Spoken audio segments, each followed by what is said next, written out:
1 Samuel.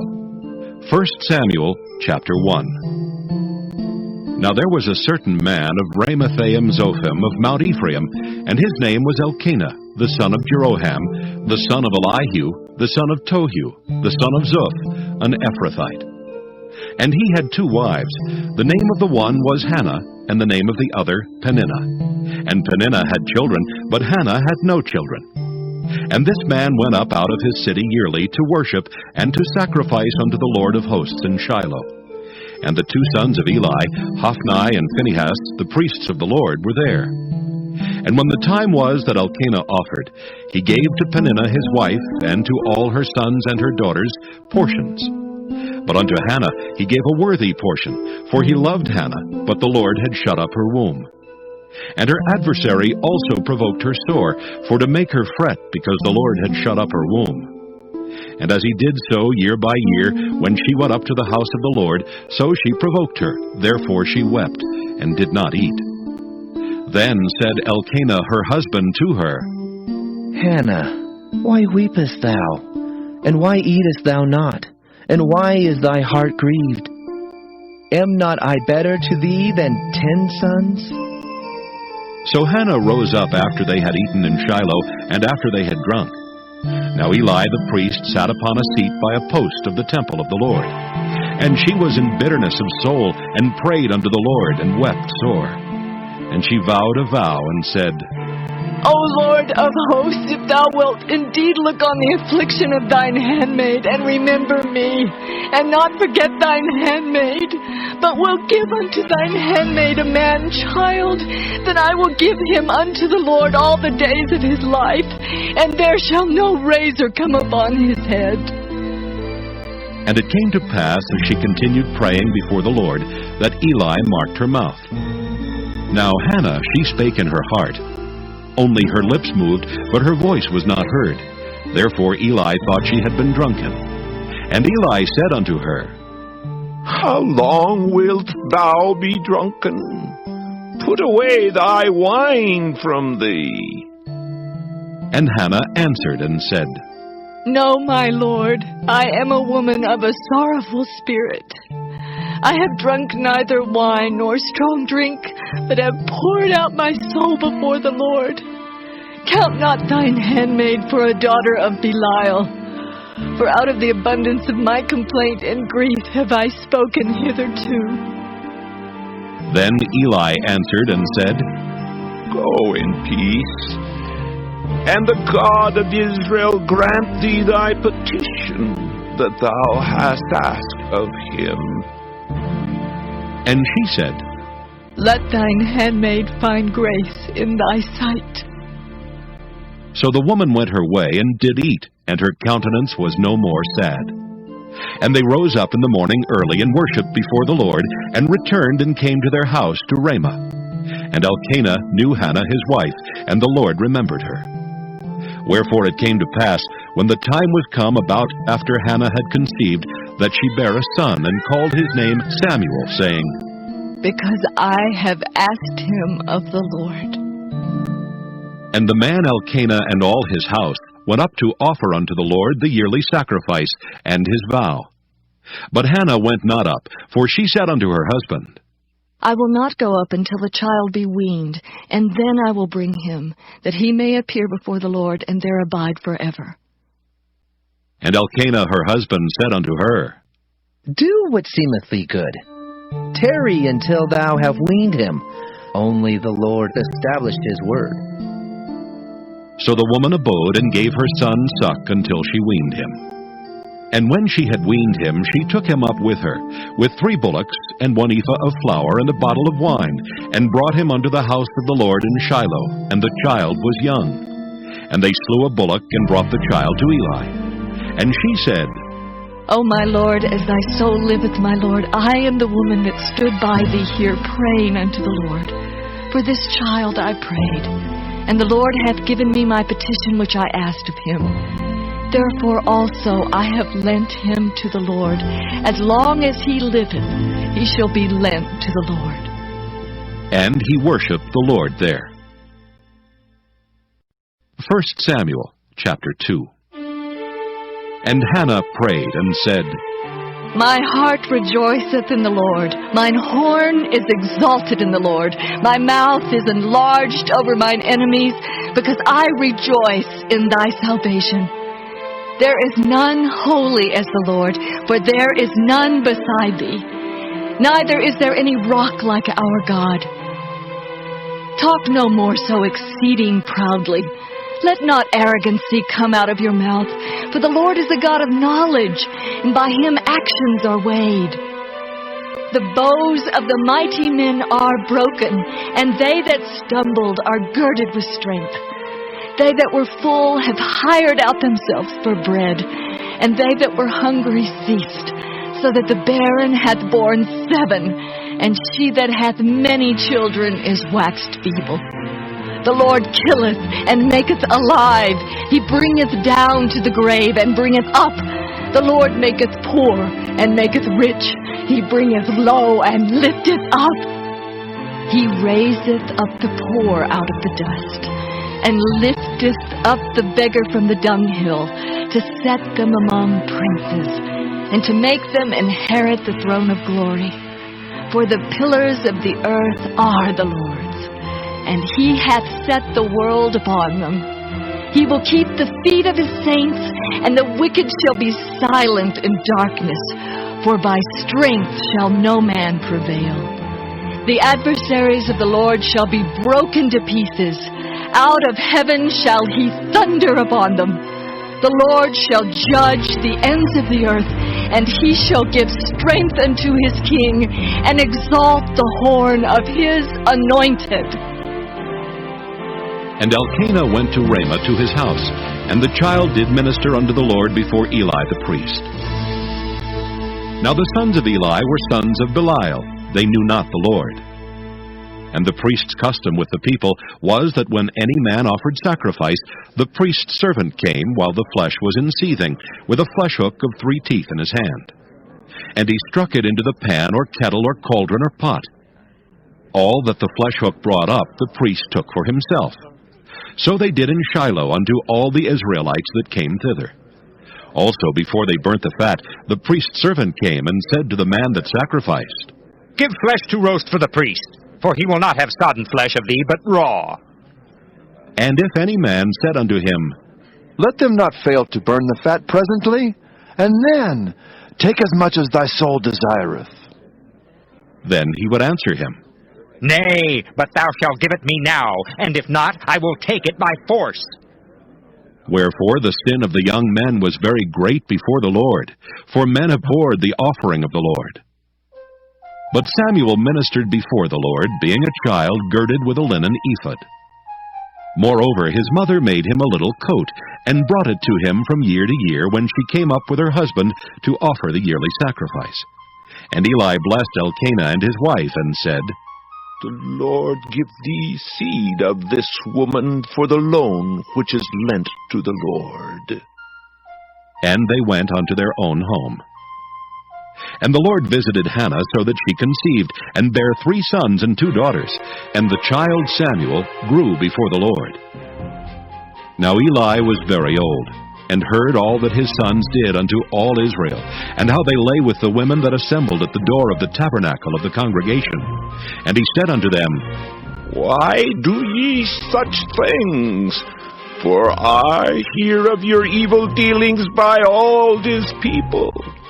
Nay, my sons, for it is no good report that I hear. Ye make the Lord's people to transgress.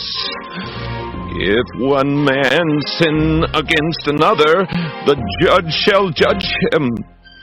But if a man sin against the Lord, who shall entreat for him? Notwithstanding they hearkened not unto the voice of their father, because the Lord would slay them. And the child Samuel grew on, and was in favor both with the Lord, and also with men.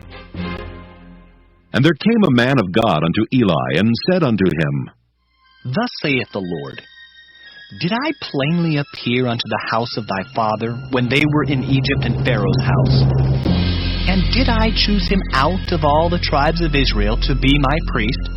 to offer upon mine altar, to burn incense, to wear an ephod before me? And did I give unto the house of thy father all the offerings made by fire of the children of Israel?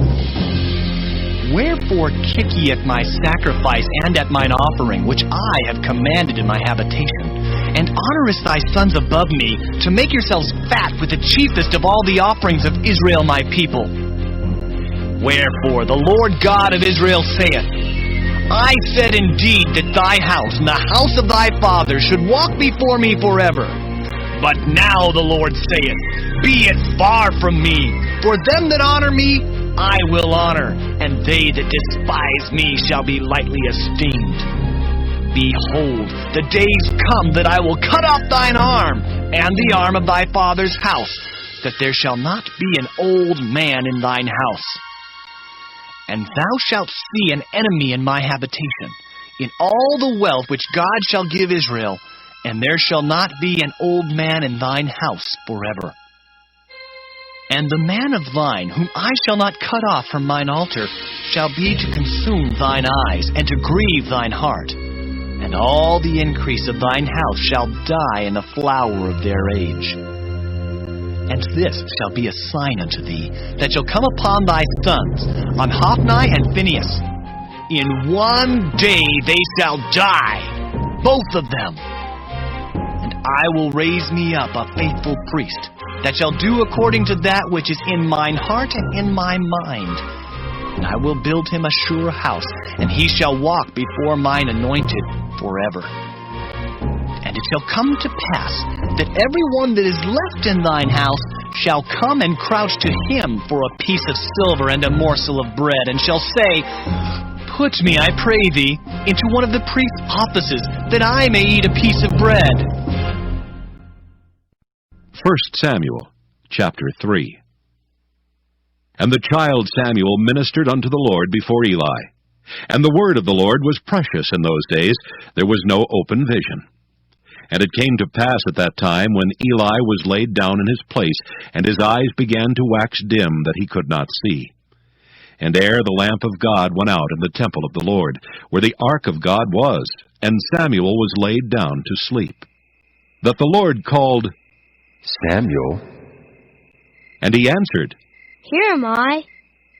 And he ran unto Eli and said, Here am I, for thou calledst me. And he said, I called not. Lie down again. And he went and lay down. And the Lord called yet again, Samuel. And Samuel arose and went to Eli and said, Here am I, for thou didst call me. And he answered, I called not, my son. Lie down again. Now Samuel did not yet know the Lord, neither was the word of the Lord yet revealed unto him. And the Lord called Samuel again the third time. And he arose and went to Eli and said, Here am I, for thou didst call me. And Eli perceived that the Lord had called the child. Therefore Eli said unto Samuel, Go, lie down, and it shall be, if he call thee, that thou shalt say, Speak, Lord, for thy servant heareth. So Samuel went and lay down in his place. And the Lord came and stood and called as at other times, Samuel. Samuel. Then Samuel answered, Speak, for thy servant heareth. And the Lord said to Samuel, Behold, I will do a thing in Israel at which both the ears of every one that heareth it shall tingle. In that day I will perform against Eli all things which I have spoken concerning his house.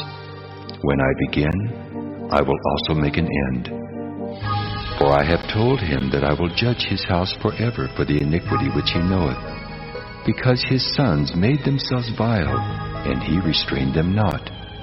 And therefore I have sworn unto the house of Eli, that the iniquity of Eli's house shall not be purged with sacrifice nor offering forever. And Samuel lay until the morning, and opened the doors of the house of the Lord. And Samuel feared to show Eli the vision. Then Eli called Samuel and said, Samuel, my son. And he answered, Here am I. And he said, What is the thing that the Lord hath said unto thee? I pray thee, hide it not from me. God do so to thee, and more also, if thou hide anything from me of all the things that he said unto thee. And Samuel told him every whit, and hid nothing from him. And he said, It is the Lord. Let him do what seemeth him good. And Samuel grew, and the Lord was with him, and did let none of his words fall to the ground. And all Israel, from Dan even to Beersheba, knew that Samuel was established to be a prophet of the Lord. And the Lord appeared again in Shiloh, for the Lord revealed himself to Samuel in Shiloh by the word of the Lord. 1 Samuel chapter 4. And the word of Samuel came to all Israel. Now Israel went out against the Philistines to battle, and pitched beside Ebenezer, and the Philistines pitched in Aphek. And the Philistines put themselves in array against Israel, and when they joined battle, Israel was smitten before the Philistines, and they slew of the army in the field about 4,000 men. And when the people were come into the camp, the elders of Israel said, Wherefore hath the Lord smitten us today before the Philistines? Let us fetch the ark of the covenant of the Lord out of Shiloh unto us, that when it cometh among us, it may save us out of the hand of our enemies. So the people sent to Shiloh, that they might bring from thence the ark of the covenant of the Lord of hosts, which dwelleth between the cherubims. And the two sons of Eli, Hophni and Phinehas, were there with the ark of the covenant of God. And when the ark of the covenant of the Lord came into the camp, all Israel shouted with a great shout, so that the earth rang again. And when the Philistines heard the noise of the shout, they said, What meaneth the noise of this great shout in the camp of the Hebrews? And they understood that the ark of the Lord was come into the camp. And the Philistines were afraid, for they said, God is come into the camp. And they said, Woe unto us, for there hath not been such a thing heretofore. Woe unto us! Who shall deliver us out of the hand of these mighty gods? These are the gods that smote the Egyptians with all the plagues in the wilderness. Be strong and quit yourselves like men, O ye Philistines, that ye be not servants unto the Hebrews, as they have been to you. Quit yourselves like men and fight! And the Philistines fought, and Israel was smitten, and they fled every man into his tent. And there was a very great slaughter, for there fell of Israel 30,000 footmen. And the ark of God was taken, and the two sons of Eli, Hophni and Phinehas, were slain. And there ran a man of Benjamin out of the army, and came to Shiloh the same day with his clothes rent, and with earth upon his head. And when he came, lo, Eli sat upon a seat by the wayside watching. For his heart trembled for the ark of God. And when the man came into the city, and told it, all the city cried out. And when Eli heard the noise of the crying, he said, What meaneth the noise of this tumult? And the man came in hastily, and told Eli. Now Eli was 98 years old, and his eyes were dim, that he could not see. And the man said unto Eli, I am he that came out of the army, and I fled today out of the army. And he said, What is there done, my son? And the messenger answered and said, Israel is fled before the Philistines, and there hath been also a great slaughter among the people. And thy two sons also, Hophni and Phinehas, are dead, and the ark of God is taken. And it came to pass, when he made mention of the ark of God, that he fell from off the seat backward by the side of the gate, and his neck brake, and he died. For he was an old man and heavy, and he had judged Israel 40 years. And his daughter-in-law, Phinehas' wife, was with child near to be delivered. And when she heard the tidings that the ark of God was taken, and that her father-in-law and her husband were dead, she bowed herself and travailed, for her pains came upon her. And about the time of her death, the women that stood by her said unto her, Fear not, for thou hast borne a son. But she answered not, neither did she regard it. And she named the child Ichabod, saying, The glory is departed from Israel. Because the ark of God was taken, and because of her father-in-law and her husband. And she said, The glory is departed from Israel, for the ark of God is taken. 1 Samuel chapter 5. And the Philistines took the ark of God, and brought it from Ebenezer unto Ashdod. When the Philistines took the ark of God, they brought it into the house of Dagon, and set it by Dagon. And when they of Ashdod arose early on the morrow, behold, Dagon was fallen upon his face to the earth before the ark of the Lord. And they took Dagon, and set him in his place again. And when they arose early on the morrow morning, behold, Dagon was fallen upon his face to the ground before the ark of the Lord. And the head of Dagon and both the palms of his hands were cut off upon the threshold. Only the stump of Dagon was left to him. Therefore neither the priests of Dagon, nor any that come into Dagon's house, tread on the threshold of Dagon in Ashdod unto this day. But the hand of the Lord was heavy upon them of Ashdod, and he destroyed them, and smote them with emerods, even Ashdod and the coasts thereof. And when the men of Ashdod saw that it was so, they said, The ark of the God of Israel shall not abide with us, for his hand is sore upon us, and upon Dagon our God. They sent therefore and gathered all the lords of the Philistines unto them, and said, What shall we do with the ark of the God of Israel? And they answered, Let the ark of the God of Israel be carried about unto God. And they carried the ark of the God of Israel about thither. And it was so that after they had carried it about, the hand of the Lord was against the city with a very great destruction. And he smote the men of the city, both small and great, and they had emerods in their secret parts. Therefore they sent the ark of God to Ekron.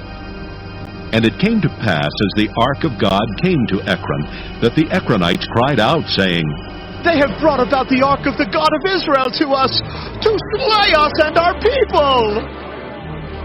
So they sent and gathered together all the lords of the Philistines, and said, Send away the ark of the God of Israel, and let it go again to his own place, that it slay us not and our people.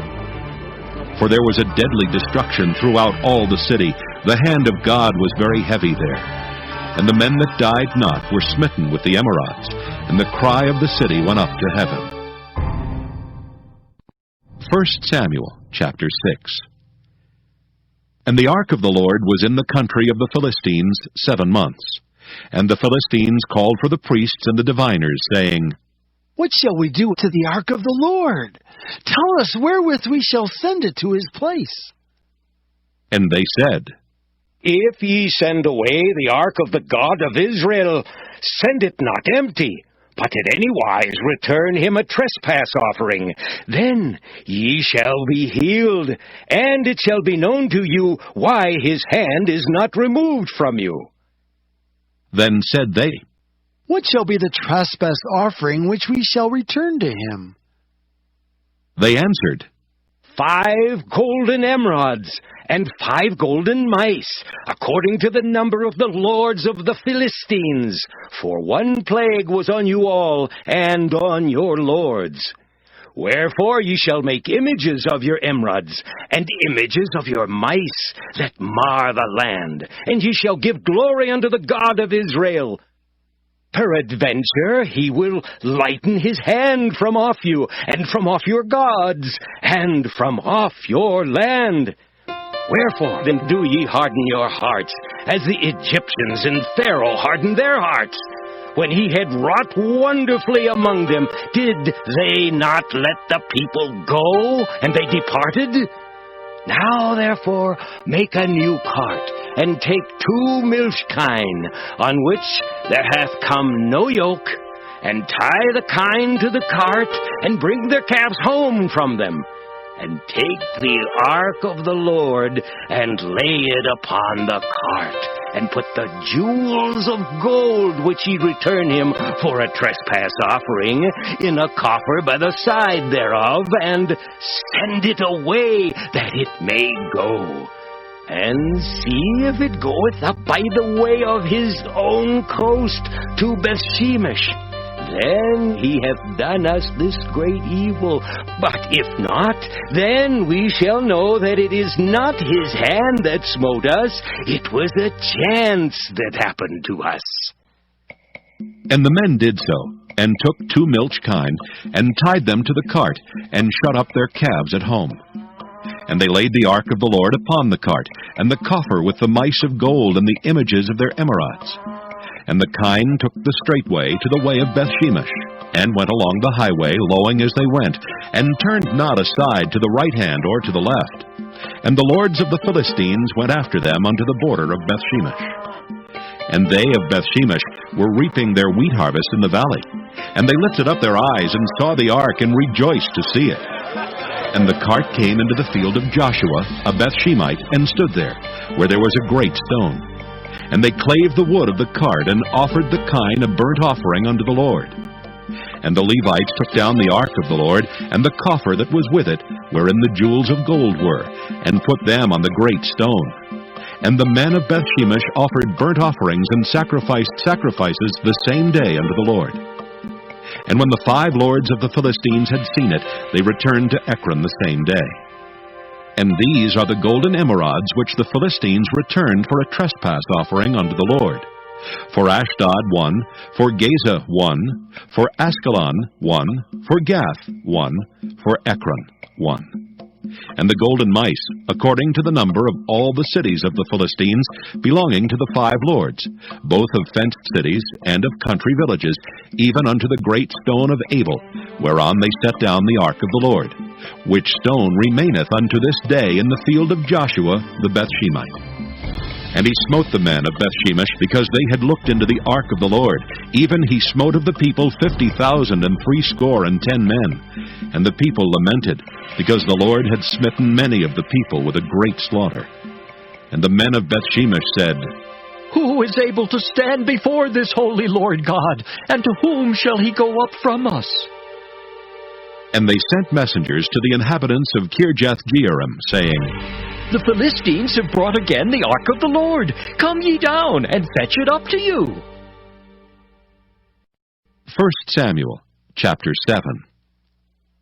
And the men of Kirjath-jearim came and fetched up the ark of the Lord, and brought it into the house of Abinadab in the hill, and sanctified Eleazar his son to keep the ark of the Lord. And it came to pass, while the ark abode in Kirjath-jearim, that the time was long, for it was 20 years, and all the house of Israel lamented after the Lord. And Samuel spake unto all the house of Israel, saying, If ye do return unto the Lord with all your hearts, then put away the strange gods and Ashtaroth from among you, and prepare your hearts unto the Lord, and serve him only, and he will deliver you out of the hand of the Philistines. Then the children of Israel did put away Baalim and Ashtaroth, and served the Lord only. And Samuel said, Gather all Israel to Mizpah, and I will pray for you unto the Lord.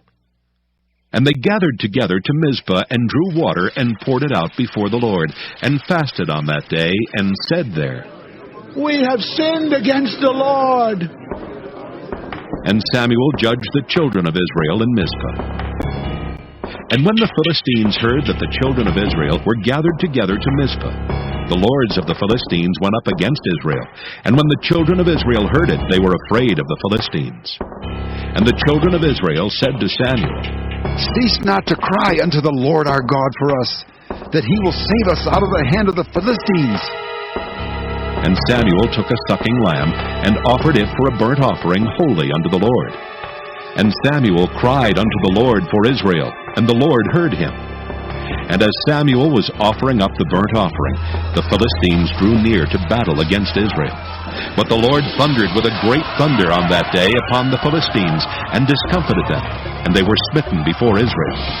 And the men of Israel went out of Mizpah, and pursued the Philistines, and smote them until they came under Bethkar. Then Samuel took a stone, and set it between Mizpah and Shen, and called the name of it Ebenezer, saying, Hitherto hath the Lord helped us. So the Philistines were subdued, and they came no more into the coast of Israel. And the hand of the Lord was against the Philistines all the days of Samuel. And the cities which the Philistines had taken from Israel were restored to Israel, from Ekron even unto Gath. And the coasts thereof did Israel deliver out of the hands of the Philistines. And there was peace between Israel and the Amorites. And Samuel judged Israel all the days of his life. And he went from year to year in circuit to Bethel and Gilgal and Mizpah, and judged Israel in all those places. And his return was to Ramah, for there was his house. And there he judged Israel, and there he built an altar unto the Lord. 1 Samuel chapter 8. And it came to pass, when Samuel was old, that he made his sons judges over Israel. Now the name of his firstborn was Joel, and the name of his second Abiah. They were judges in Beersheba. And his sons walked not in his ways, but turned aside after lucre, and took bribes and perverted judgment. Then all the elders of Israel gathered themselves together, and came to Samuel unto Ramah, and said unto him, Behold, thou art old, and thy sons walk not in thy ways. Now make us a king to judge us like all the nations. But the thing displeased Samuel, when they said, Give us a king to judge us. And Samuel prayed unto the Lord. And the Lord said unto Samuel, Hearken unto the voice of the people in all that they say unto thee. For they have not rejected thee, but they have rejected me, that I should not reign over them, according to all the works which they have done since the day that I brought them up out of Egypt, even unto this day, wherewith they have forsaken me and served other gods. So do they also unto thee. Now therefore hearken unto their voice. Howbeit, yet protest solemnly unto them, and show them the manner of the king that shall reign over them. And Samuel told all the words of the Lord unto the people that asked of him a king. And he said, This will be the manner of the king that shall reign over you. He will take your sons, and appoint them for himself, for his chariots, and to be his horsemen, and some shall run before his chariots. And he will appoint him captains over thousands, and captains over 50s, and will set them to ear his ground, and to reap his harvest, and to make his instruments of war, and instruments of his chariots. And he will take your daughters to be confectionaries, and to be cooks, and to be bakers. And he will take your fields, and your vineyards, and your olive yards, even the best of them, and give them to his servants. And he will take the tenth of your seed, and of your vineyards, and give to his officers and to his servants. And he will take your menservants, and your maidservants, and your goodliest young men, and your asses, and put them to his work. He will take the tenth of your sheep, and ye shall be his servants. And ye shall cry out in that day, because of your king, which ye shall have chosen you. And the Lord will not hear you in that day. Nevertheless, the people refused to obey the voice of Samuel, and they said, Nay, but we will have a king over us, that we also may be like all the nations, and that our king may judge us, and go out before us, and fight our battles. And Samuel heard all the words of the people, and he rehearsed them in the ears of the Lord. And the Lord said to Samuel, Hearken unto their voice, and make them a king. And Samuel said unto the men of Israel, Go ye every man unto his city. 1 Samuel chapter 9.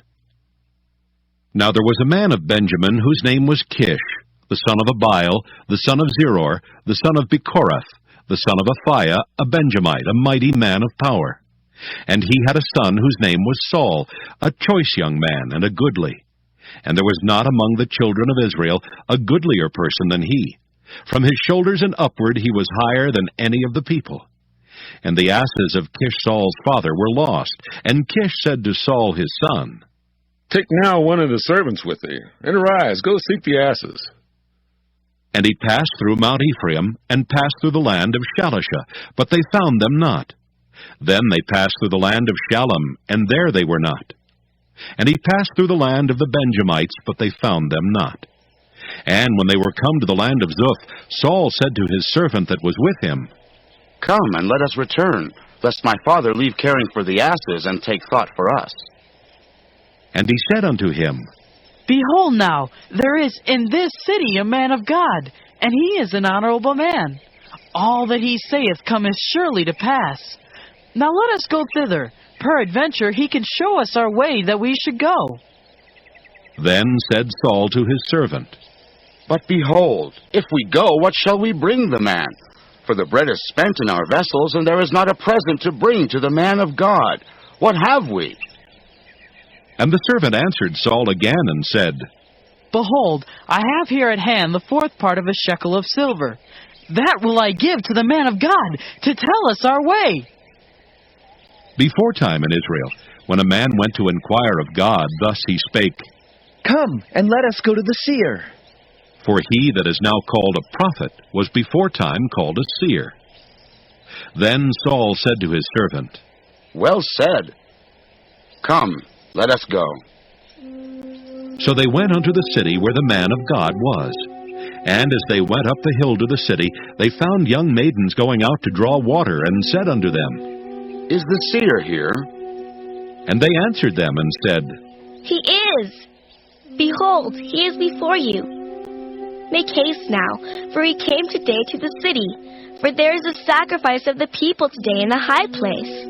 As soon as ye be come into the city, ye shall straightway find him, before he go up to the high place to eat.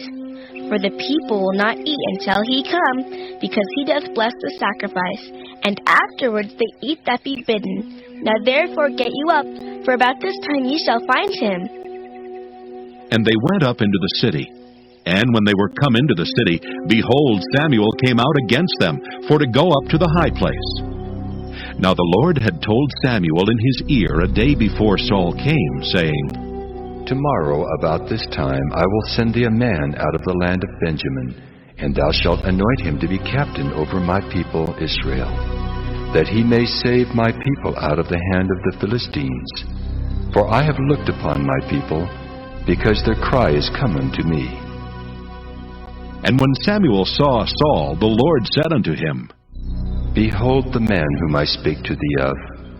This same shall reign over my people. Then Saul drew near to Samuel in the gate, and said, Tell me, I pray thee, where the seer's house is. And Samuel answered Saul, and said, I am the seer. Go up before me unto the high place, for ye shall eat with me today, and tomorrow I will let thee go, and will tell thee all that is in thine heart. And as for thine asses that were lost 3 days ago, set not thy mind on them, for they are found. And on whom is all the desire of Israel? Is it not on thee, and on all thy father's house? And Saul answered and said, Am not I a Benjamite, of the smallest of the tribes of Israel? And my family the least of all the families of the tribe of Benjamin. Wherefore then speakest thou so to me? And Samuel took Saul and his servant, and brought them into the parlor, and made them sit in the chiefest place among them that were bidden, which were about 30 persons. And Samuel said unto the cook, Bring the portion which I gave thee, of which I said unto thee, Set it by thee. And the cook took up the shoulder, and that which was upon it, and set it before Saul. And Samuel said, Behold that which is left. Set it before thee, and eat. For unto this time hath it been kept for thee, since I said, I have invited the people. So Saul did eat with Samuel that day. And when they were come down from the high place into the city, Samuel communed with Saul upon the top of the house. And they arose early, and it came to pass about the spring of the day, that Samuel called Saul to the top of the house, saying, Up, that I may send thee away. And Saul arose, and they went out both of them, he and Samuel, abroad. And as they were going down to the end of the city, Samuel said to Saul, Bid the servant pass on before us. And he passed on. But stand thou still a while, that I may show thee the word of God. 1 Samuel, chapter 10. Then Samuel took a vial of oil and poured it upon his head, and kissed him, and said, Is it not because the Lord hath anointed thee to be captain over his inheritance? When thou art departed from me today, then thou shalt find 2 men by Rachel's sepulchre in the border of Benjamin at Zelzah. And they will say unto thee, The asses which thou wentest to seek are found. And lo, thy father hath left the care of the asses, and sorroweth for you, saying, What shall I do for my son? Then shalt thou go on forward from thence, and thou shalt come to the plain of Tabor. And there shall meet thee 3 men going up to God to Bethel, one carrying 3 kids, and another carrying 3 loaves of bread, and another carrying a bottle of wine. And they will salute thee, and give thee 2 loaves of bread, which thou shalt receive of their hands. After that thou shalt come to the hill of God, where is the garrison of the Philistines. And it shall come to pass, when thou art come thither to the city, that thou shalt meet a company of prophets coming down from the high place with a psaltery and a tabret and a pipe and a harp before them. And they shall prophesy. And the Spirit of the Lord will come upon thee, and thou shalt prophesy with them, and shalt be turned into another man. And let it be, when these signs are come unto thee, that thou do as occasion serve thee, for God is with thee. And thou shalt go down before me to Gilgal, and behold, I will come down unto thee to offer burnt offerings, and to sacrifice sacrifices of peace offerings. 7 days shalt thou tarry till I come to thee, and show thee what thou shalt do. And it was so that when he had turned his back to go from Samuel, God gave him another heart. And all those signs came to pass that day. And when they came thither to the hill, behold, a company of prophets met him, and the Spirit of God came upon him, and he prophesied among them. And it came to pass, when all that knew him beforetime saw that, behold, he prophesied among the prophets, then the people said to one another, What is this that is come unto the son of Kish? Is Saul also among the prophets? And one of the same place answered and said, But who is their father? Therefore it became a proverb, Is Saul also among the prophets? And when he had made an end of prophesying, he came to the high place. And Saul's uncle said unto him and to his servant, Whither went ye? And he said, To seek the asses. And when we saw that they were nowhere, we came to Samuel. And Saul's uncle said, Tell me, I pray thee, what Samuel said unto you. And Saul said unto his uncle, He told us plainly that the asses were found. But of the matter of the kingdom whereof Samuel spake he told him not. And Samuel called the people together unto the Lord to Mizpah, and said unto the children of Israel, Thus saith the Lord God of Israel, I brought up Israel out of Egypt, and delivered you out of the hand of the Egyptians, and out of the hand of all kingdoms, and of them that oppressed you. And ye have this day rejected your God, who himself saved you out of all your adversities and your tribulations, and ye have said unto him, Nay, but set a king over us. Now therefore present yourselves before the Lord by your tribes and by your thousands. And when Samuel had caused all the tribes of Israel to come near, the tribe of Benjamin was taken. When he had caused the tribe of Benjamin to come near by their families, the family of Matri was taken, and Saul the son of Kish was taken. And when they sought him, he could not be found. Therefore they inquired of the Lord further, if the man should yet come thither.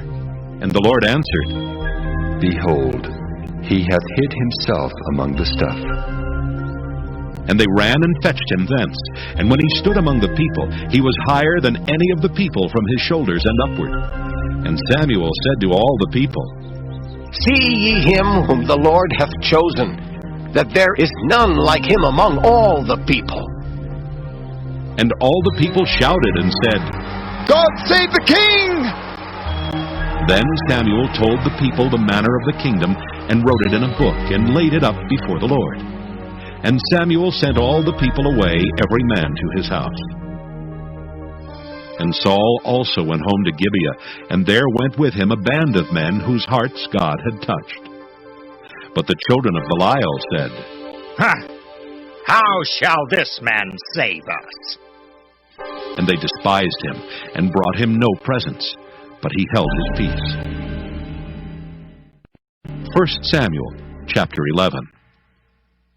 Then Nahash the Ammonite came up, and encamped against Jabesh-Gilead. And all the men of Jabesh said unto Nahash, Make a covenant with us, and we will serve thee. And Nahash the Ammonite answered them, On this condition will I make a covenant with you, that I may thrust out all your right eyes, and lay it for a reproach upon all Israel. And the elders of Jabesh said unto him, Give us 7 days' respite, that we may send messengers unto all the coasts of Israel. And then, if there be no man to save us, we will come out to thee. Then came the messengers to Gibeah of Saul, and told the tidings in the ears of the people. And all the people lifted up their voices and wept.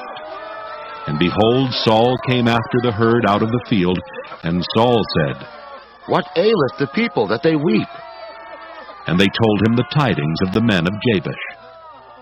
And the Spirit of God came upon Saul when he heard those tidings, and his anger was kindled greatly. And he took a yoke of oxen, and hewed them in pieces, and sent them throughout all the coasts of Israel by the hands of messengers, saying, Whosoever cometh not forth after Saul and after Samuel, so shall it be done unto his oxen. And the fear of the Lord fell on the people, and they came out with one consent. And when he numbered them in Bezek, the children of Israel were 300,000, and the men of Judah 30,000. And they said unto the messengers that came, Thus shall ye say unto the men of Jabesh-Gilead, Tomorrow by that time the sun be hot, ye shall have help. And the messengers came and showed it to the men of Jabesh, and they were glad. Therefore the men of Jabesh said, Tomorrow we will come out unto you, and ye shall do with us all that seemeth good unto you. And it was so on the morrow that Saul put the people in 3 companies. And they came into the midst of the host in the morning watch, and slew the Ammonites until the heat of the day. And it came to pass that they which remained were scattered, so that 2 of them were not left together. And the people said unto Samuel, Who is he that said, Shall Saul reign over us? Bring them in, that we may put them to death. And Saul said, There shall not a man be put to death this day. For today the Lord hath wrought salvation in Israel. Then said Samuel to the people, Come, and let us go to Gilgal, and renew the kingdom there. And all the people went to Gilgal, and there they made Saul king before the Lord in Gilgal. And there they sacrificed sacrifices of peace offerings before the Lord. And there Saul and all the men of Israel rejoiced greatly. 1 Samuel chapter 12. And Samuel said unto all Israel, Behold, I have hearkened unto your voice in all that ye said unto me, and have made a king over you. And now, behold, the king walketh before you, and I am old and gray-headed, and behold, my sons are with you, and I have walked before you from my childhood unto this day. Behold, here I am, witness against me before the Lord, and before his anointed. Whose ox have I taken? Or whose ass have I taken? Or whom have I defrauded? Whom have I oppressed? Or of whose hand have I received any bribe to blind mine eyes therewith? And I will restore it you. And they said, Thou hast not defrauded us, nor oppressed us, neither hast thou taken aught of any man's hand. And he said unto them, The Lord is witness against you, and his anointed is witness this day, that ye have not found aught in my hand. And they answered, He is witness. And Samuel said unto the people, It is the Lord that advanced Moses and Aaron, and that brought your fathers up out of the land of Egypt. Now therefore stand still, that I may reason with you before the Lord of all the righteous acts of the Lord, which he did to you and to your fathers. When Jacob was come into Egypt, and your fathers cried unto the Lord, then the Lord sent Moses and Aaron, which brought forth your fathers out of Egypt, and made them dwell in this place. And when they forgat the Lord their God, he sold them into the hand of Sisera, captain of the host of Hazor, and into the hand of the Philistines, and into the hand of the king of Moab. And they fought against them. And they cried unto the Lord, and said, We have sinned, because we have forsaken the Lord, and have served Baalim and Ashtaroth. But now deliver us out of the hand of our enemies, and we will serve thee. And the Lord sent Jerubbaal, and Bedan, and Jephthah, and Samuel, and delivered you out of the hand of your enemies on every side, and ye dwelled safe. And when ye saw that Nahash, the king of the children of Ammon, came against you, ye said unto me, Nay, but a king shall reign over us, when the Lord your God was your king. Now, therefore, behold the king whom ye have chosen, and whom ye have desired. And behold, the Lord hath set a king over you. If ye will fear the Lord, and serve him, and obey his voice, and not rebel against the commandment of the Lord, then shall both ye and also the king that reigneth over you continue following the Lord your God. But if ye will not obey the voice of the Lord, but rebel against the commandment of the Lord, then shall the hand of the Lord be against you, as it was against your fathers. Now, therefore, stand and see this great thing, which the Lord will do before your eyes. Is it not wheat harvest today? I will call unto the Lord, and he shall send thunder and rain, that ye may perceive, and see that your wickedness is great, which ye have done in the sight of the Lord, in asking you a king. So Samuel called unto the Lord, and the Lord sent thunder and rain that day, and all the people greatly feared the Lord and Samuel. And all the people said unto Samuel, Pray for thy servant unto the Lord thy God, that we die not. For we have added unto all our sins this evil, to ask us a king. And Samuel said unto the people, Fear not.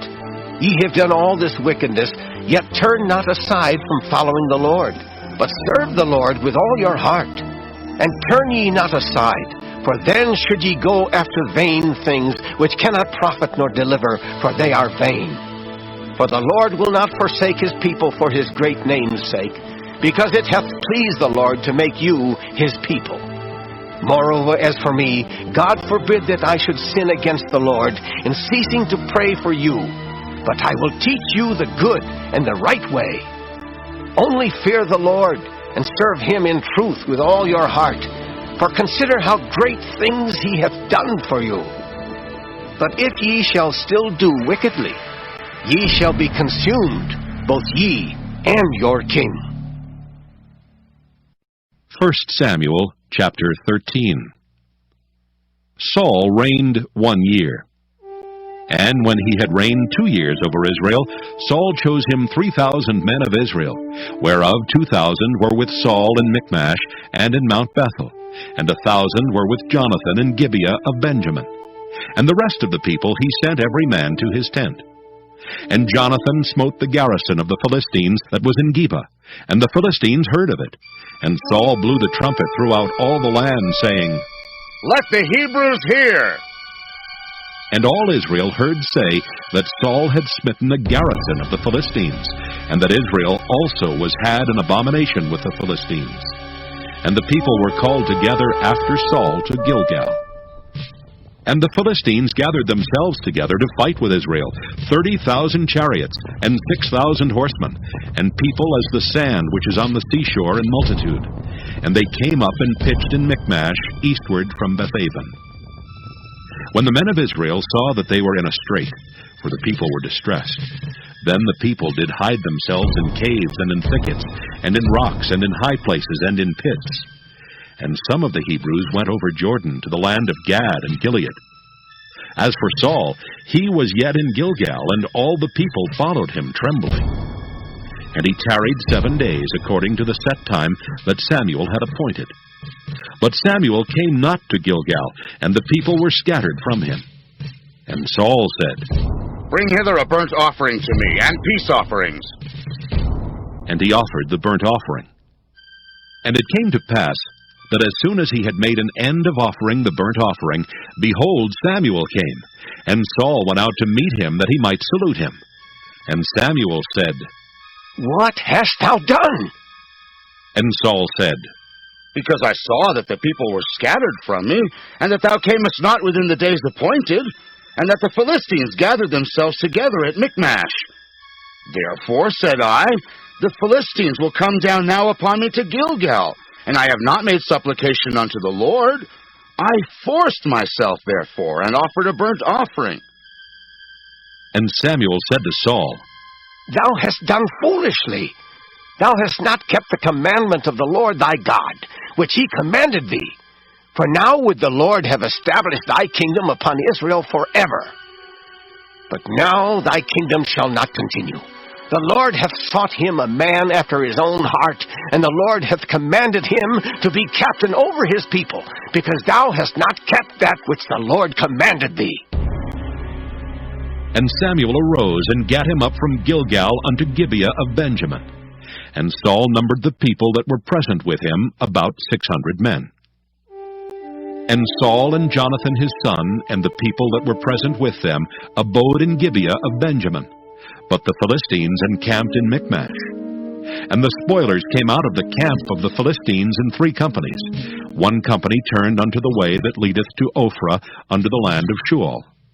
And another company turned the way to Beth-horon, and another company turned to the way of the border that looketh to the valley of Zeboim toward the wilderness. Now there was no smith found throughout all the land of Israel, for the Philistines said, Lest the Hebrews make them swords or spears. But all the Israelites went down to the Philistines to sharpen every man his share, and his coulter, and his axe, and his mattock. Yet they had a file for the mattocks, and for the coulters, and for the forks, and for the axes, and to sharpen the goads. So it came to pass in the day of battle that there was neither sword nor spear found in the hand of any of the people that were with Saul and Jonathan. But with Saul and with Jonathan his son was there found. And the garrison of the Philistines went out to the passage of Michmash. 1 Samuel chapter 14. Now it came to pass upon a day that Jonathan the son of Saul said unto the young man that bare his armor, Come, and let us go over to the Philistines' garrison that is on the other side. But he told not his father. And Saul tarried in the uttermost part of Gibeah under a pomegranate tree, which is in Migron. And the people that were with him were about 600 men. And Ahiah, the son of Ahitub, Ichabod's brother, the son of Phinehas, the son of Eli, the Lord's priest in Shiloh, wearing an ephod. And the people knew not that Jonathan was gone. And between the passages by which Jonathan sought to go over unto the Philistines' garrison, there was a sharp rock on the one side, and a sharp rock on the other side. And the name of one was Bozez, and the name of the other Seneh. The forefront of the one was situate northward over against Michmash, and the other southward over against Gibeah. And Jonathan said to the young man that bare his armor, Come, and let us go over unto the garrison of these uncircumcised. It may be that the Lord will work for us. For there is no restraint to the Lord to save by many or by few. And his armor-bearer said unto him, Do all that is in thine heart. Turn thee. Behold, I am with thee according to thy heart. Then said Jonathan, Behold, we will pass over unto these men, and we will discover ourselves unto them. If they say unto us, Tarry until we come to you, then we will stand still in our place, and will not go up unto them. But if they say thus, Come up unto us, then we will go up, for the Lord hath delivered them into our hand, and this shall be a sign unto us. And both of them discovered themselves unto the garrison of the Philistines. And the Philistines said, Behold, the Hebrews come forth out of the holes where they had hid themselves. And the men of the garrison answered Jonathan and his armor-bearer, and said, Come up to us, and we will show you a thing.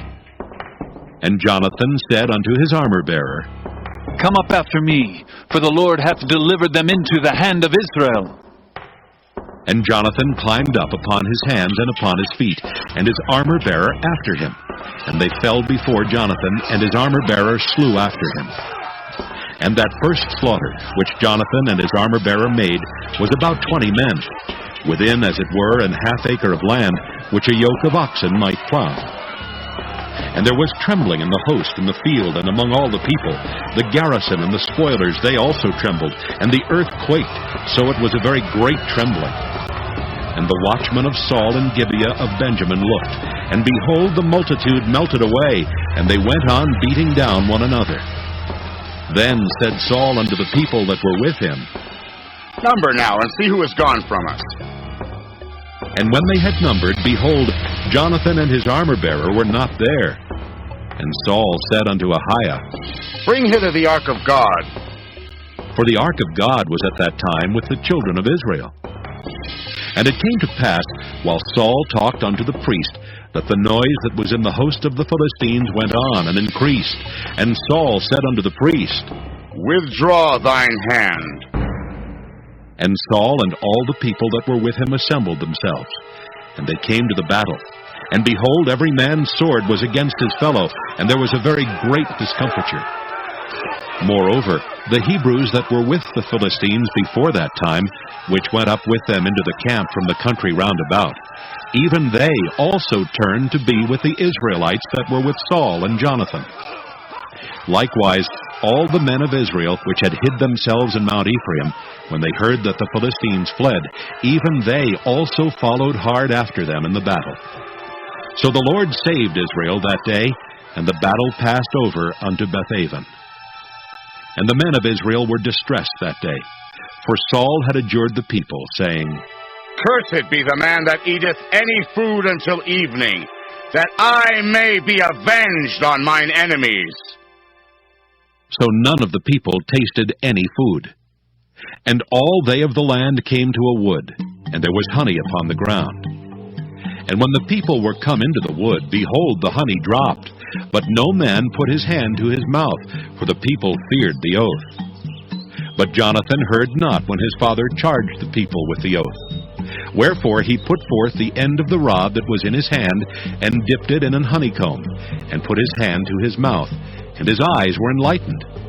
Then answered one of the people, and said, Thy father straitly charged the people with an oath, saying, Cursed be the man that eateth any food this day. And the people were faint.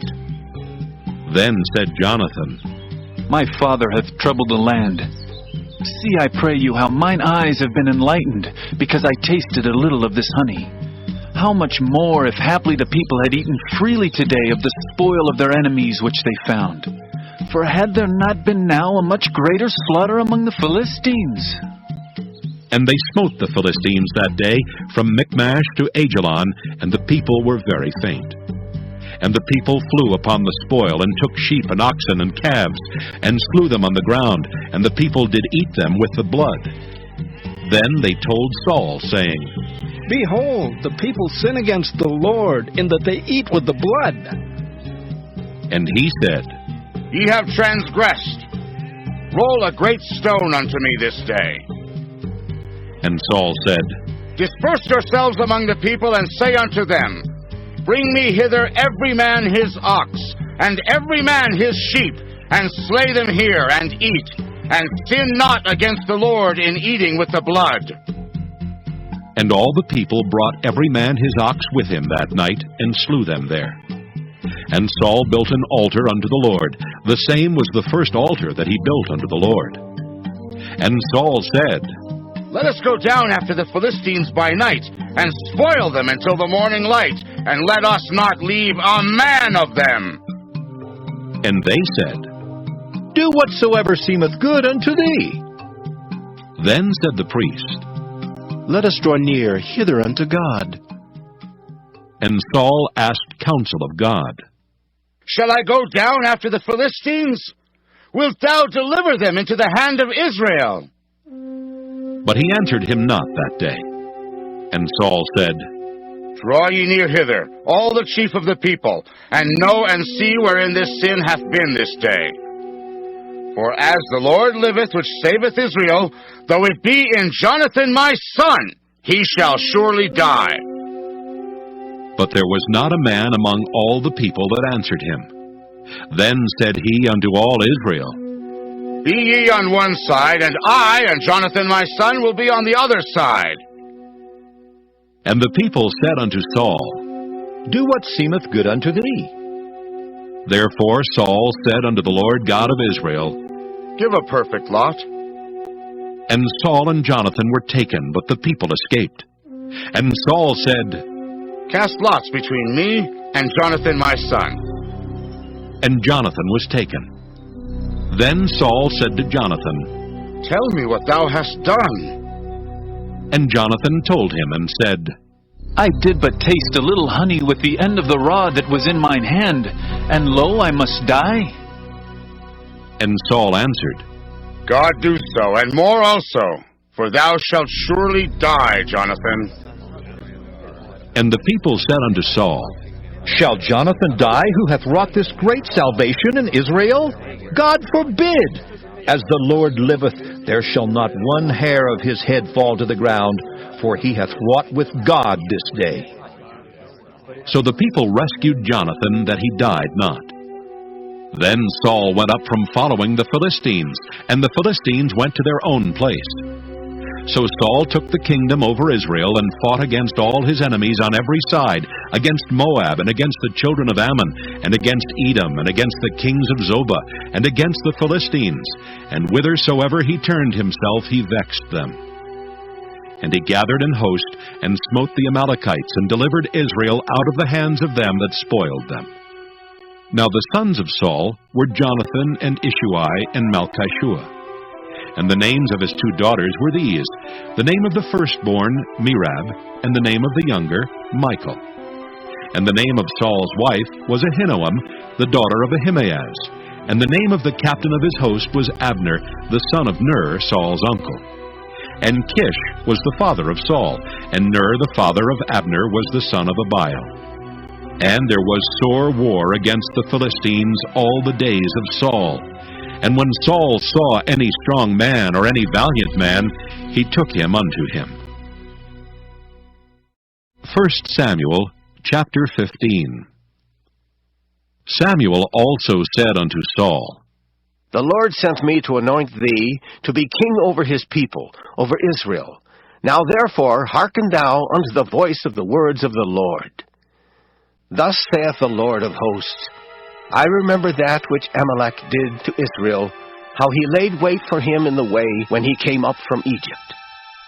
Now go, and smite Amalek, and utterly destroy all that they have, and spare them not, but slay both man and woman, infant and suckling, ox and sheep, camel and ass.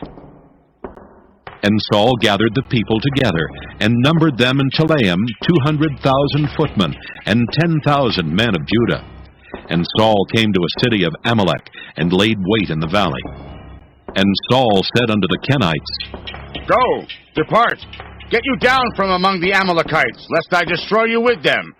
For ye showed kindness to all the children of Israel when they came up out of Egypt. So the Kenites departed from among the Amalekites. And Saul smote the Amalekites from Havilah until thou comest to Shur that is over against Egypt. And he took Agag, the king of the Amalekites, alive, and utterly destroyed all the people with the edge of the sword. But Saul and the people spared Agag, and the best of the sheep, and of the oxen, and of the fatlings, and the lambs, and all that was good, and would not utterly destroy them. But everything that was vile and refuse, that they destroyed utterly. Then came the word of the Lord unto Samuel, saying, It repenteth me that I have set up Saul to be king, for he is turned back from following me, and hath not performed my commandments. And it grieved Samuel, and he cried unto the Lord all night. And when Samuel rose early to meet Saul in the morning, it was told Samuel, saying, Saul came to Carmel, and behold, he set him up a place, and is gone about, and passed on and gone down to Gilgal. And Samuel came to Saul, and Saul said unto him, Blessed be thou of the Lord. I have performed the commandment of the Lord. And Samuel said, What meaneth then this bleating of the sheep in mine ears, and the lowing of the oxen which I hear?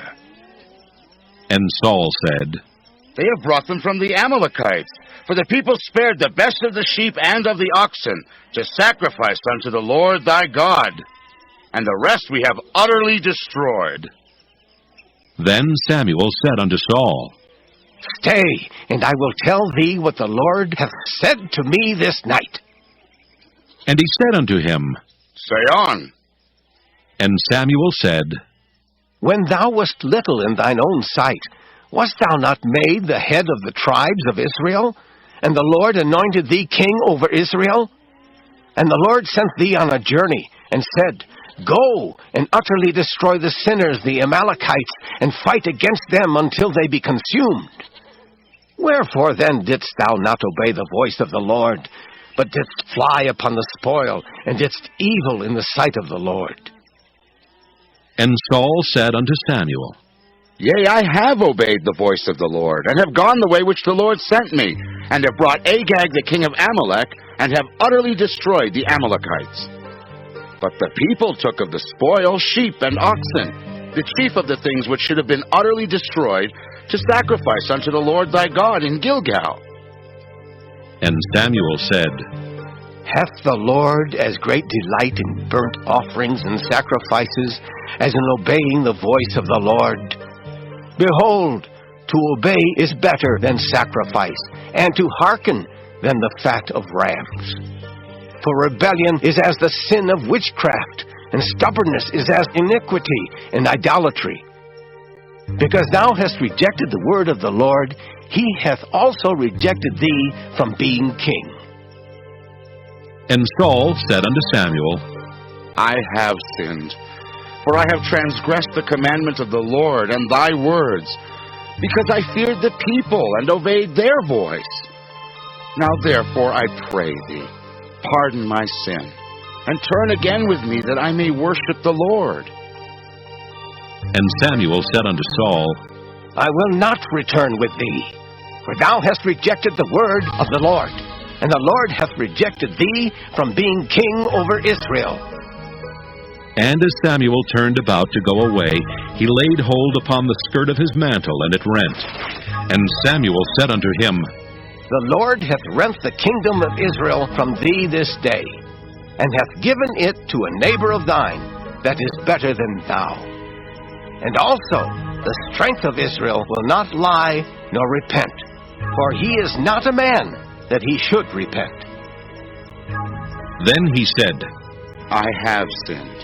Yet honor me now, I pray thee, before the elders of my people, and before Israel, and turn again with me, that I may worship the Lord thy God. So Samuel turned again after Saul, and Saul worshipped the Lord. Then said Samuel, Bring ye hither to me Agag the king of the Amalekites.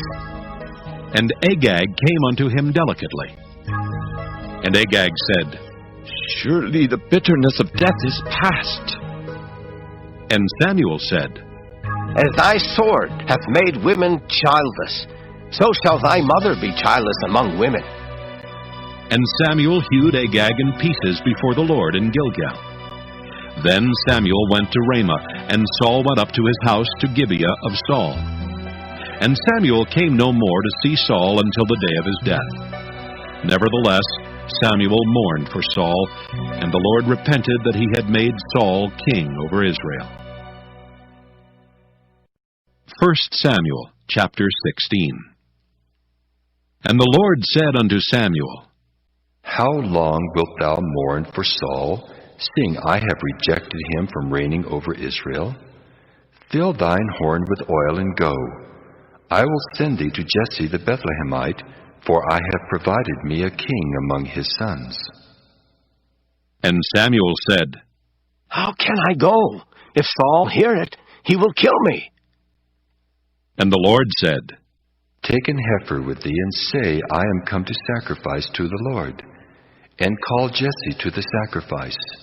And I will show thee what thou shalt do. And thou shalt anoint unto me him whom I name unto thee. And Samuel did that which the Lord spake, and came to Bethlehem. And the elders of the town trembled at his coming, and said, Comest thou peaceably? And he said, Peaceably. I am come to sacrifice unto the Lord. Sanctify yourselves, and come with me to the sacrifice. And he sanctified Jesse and his sons, and called them to the sacrifice. And it came to pass, when they were come, that he looked on Eliab, and said, Surely the Lord's anointed is before him. But the Lord said unto Samuel, Look not on his countenance, or on the height of his stature, because I have refused him. For the Lord seeth not as man seeth. For man looketh on the outward appearance, but the Lord looketh on the heart. Then Jesse called Abinadab, and made him pass before Samuel, and he said, Neither hath the Lord chosen this. Then Jesse made Shammah to pass by, and he said, Neither hath the Lord chosen this. Again Jesse made 7 of his sons to pass before Samuel.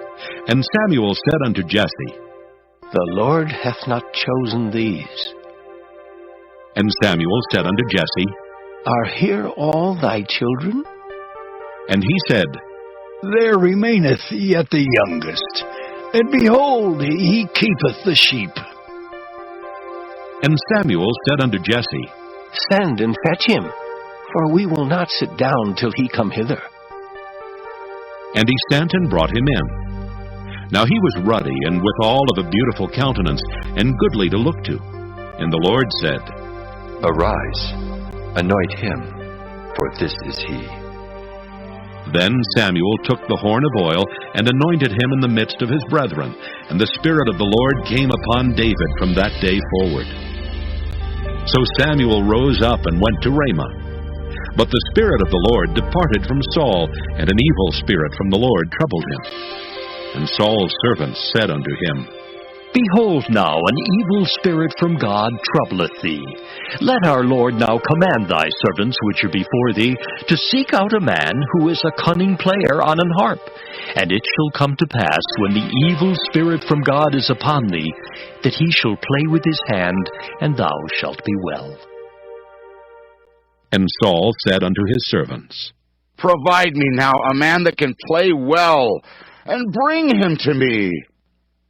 Then answered one of the servants, and said, Behold, I have seen a son of Jesse the Bethlehemite, that is cunning in playing, and a mighty valiant man, and a man of war, and prudent in matters, and a comely person. And the Lord is with him. Wherefore Saul sent messengers unto Jesse, and said, Send me David thy son, which is with the sheep. And Jesse took an ass laden with bread and a bottle of wine, and a kid, and sent them by David his son unto Saul. And David came to Saul, and stood before him. And he loved him greatly, and he became his armor-bearer. And Saul sent to Jesse, saying, Let David, I pray thee, stand before me, for he hath found favor in my sight. And it came to pass, when the evil spirit from God was upon Saul, that David took an harp and played with his hand. So Saul was refreshed and was well, and the evil spirit departed from him. 1 Samuel chapter 17. Now the Philistines gathered together their armies to battle, and were gathered together at Shoco, which belongeth to Judah, and pitched between Shoco and Azekah in Ephas Dammim. And Saul and the men of Israel were gathered together, and pitched by the valley of Elah, and set the battle in array against the Philistines. And the Philistines stood on a mountain on the one side, and Israel stood on a mountain on the other side, and there was a valley between them. And there went out a champion out of the camp of the Philistines, named Goliath of Gath, whose height was 6 cubits and a span. And he had an helmet of brass upon his head, and he was armed with a coat of mail, and the weight of the coat was 5,000 shekels of brass. And he had greaves of brass upon his legs, and a target of brass between his shoulders. And the staff of his spear was like a weaver's beam, and his spear's head weighed 600 shekels of iron, and one bearing a shield went before him. And he stood and cried unto the armies of Israel, and said unto them, Why are ye come out to set your battle in array? Am not I a Philistine, and ye servants to Saul? Choose you a man for you, and let him come down to me. If he be able to fight with me and to kill me, then will we be your servants. But if I prevail against him and kill him, then shall ye be our servants and serve us. And the Philistines said, I defy the armies of Israel this day. Give me a man, that we may fight together. When Saul and all Israel heard those words of the Philistine, they were dismayed and greatly afraid. Now David was the son of that Ephrathite of Bethlehem, Judah, whose name was Jesse, and he had 8 sons. And the man went among men for an old man in the days of Saul. And the 3 eldest sons of Jesse went and followed Saul to the battle. And the names of his 3 sons that went to the battle were Eliab, the firstborn, and next unto him Abinadab, and the third Shammah. And David was the youngest, and the 3 eldest followed Saul. But David went and returned from Saul to feed his father's sheep at Bethlehem. And the Philistine drew near morning and evening, and presented himself 40 days. And Jesse said unto David his son, Take now for thy brethren an ephah of this parched corn, and these 10 loaves, and run to the camp to thy brethren. And carry these 10 cheeses unto the captain of their 1,000. And look how thy brethren fare, and take their pledge.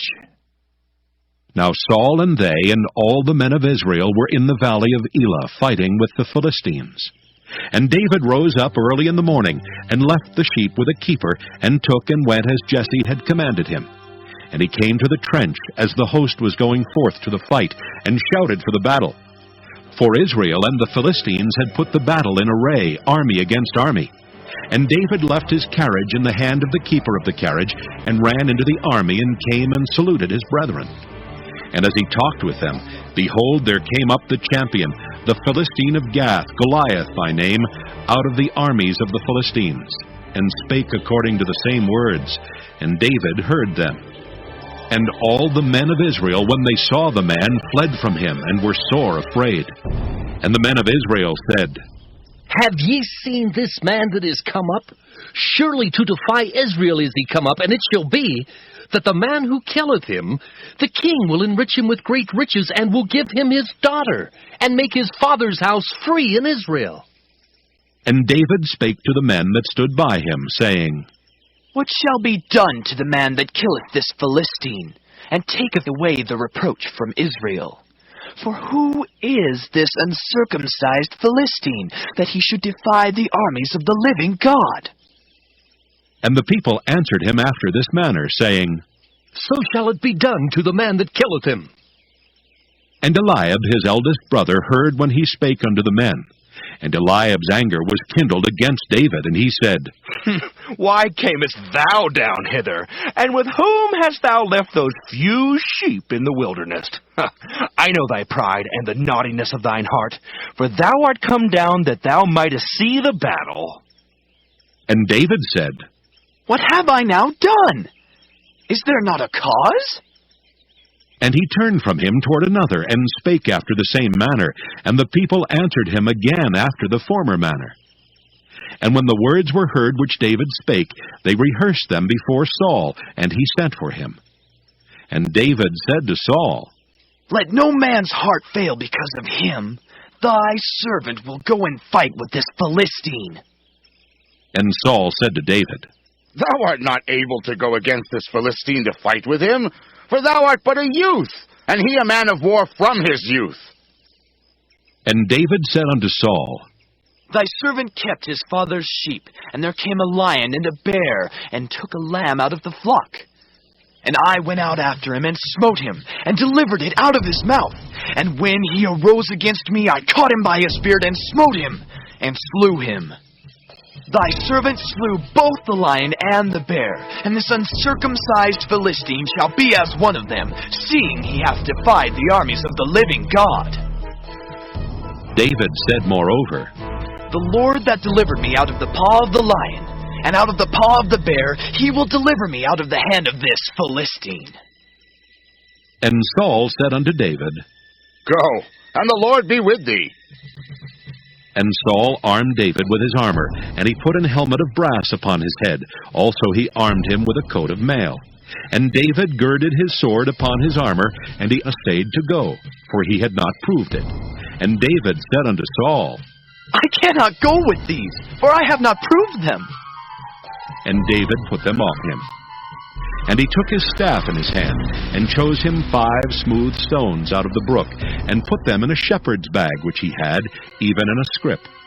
And his sling was in his hand, and he drew near to the Philistine. And the Philistine came on and drew near unto David, and the man that bare the shield went before him. And when the Philistine looked about and saw David, he disdained him, for he was but a youth, and ruddy, and of a fair countenance. And the Philistine said unto David, Am I a dog, that thou comest to me with staves? And the Philistine cursed David by his gods.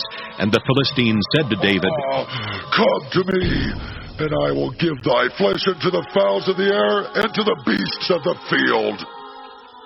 Then said David to the Philistine, Thou comest to me with a sword, and with a spear, and with a shield.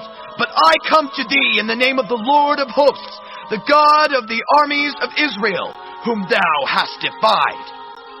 This day will the Lord deliver thee into mine hand, and I will smite thee, and take thine head from thee. And I will give the carcasses of the host of the Philistines this day unto the fowls of the air, and to the wild beasts of the earth, that all the earth may know that there is a God in Israel. And all this assembly shall know that the Lord saveth not with sword and spear, for the battle is the Lord's, and he will give you into our hands. And it came to pass, when the Philistine arose and came and drew nigh to meet David, that David hasted and ran toward the army to meet the Philistine. And David put his hand in his bag, and took thence a stone, and slang it, and smote the Philistine in his forehead, that the stone sunk into his forehead, and he fell upon his face to the earth. So David prevailed over the Philistine with a sling and with a stone, and smote the Philistine, and slew him. But there was no sword in the hand of David. Therefore David ran, and stood upon the Philistine, and took his sword, and drew it out of the sheath thereof, and slew him, and cut off his head therewith. And when the Philistines saw their champion was dead, they fled. And the men of Israel and of Judah arose and shouted, and pursued the Philistines, until thou come to the valley, and to the gates of Ekron. And the wounded of the Philistines fell down by the way to Shaaraim, even unto Gath, and unto Ekron. And the children of Israel returned from chasing after the Philistines, and they spoiled their tents.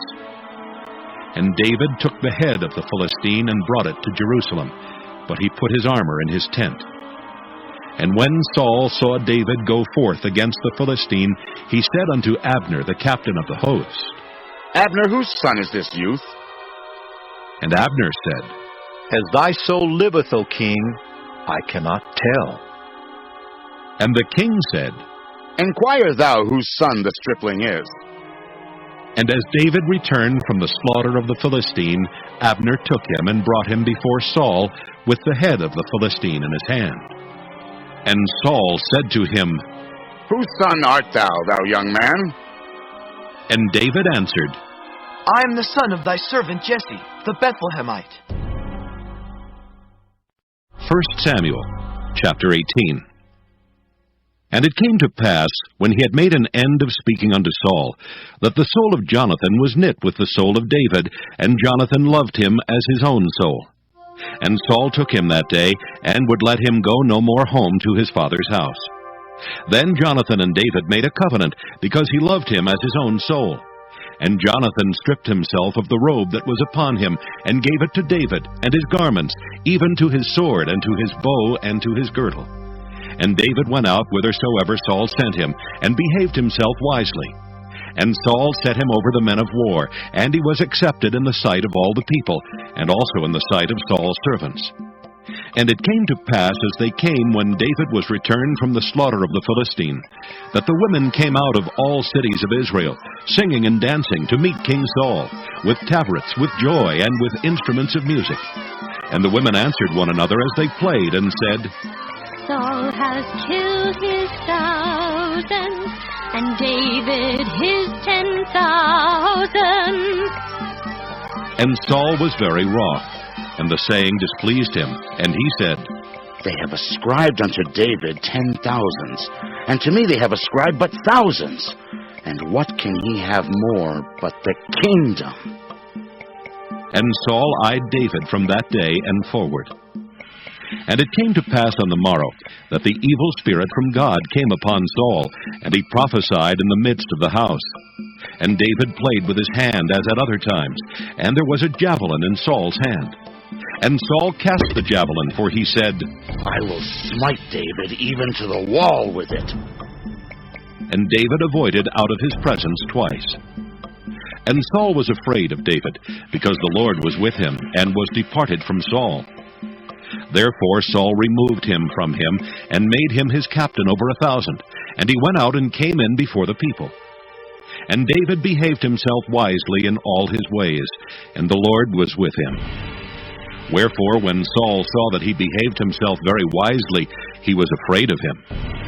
But all Israel and Judah loved David, because he went out and came in before them. And Saul said to David, Behold my elder daughter Merab. Her will I give thee to wife.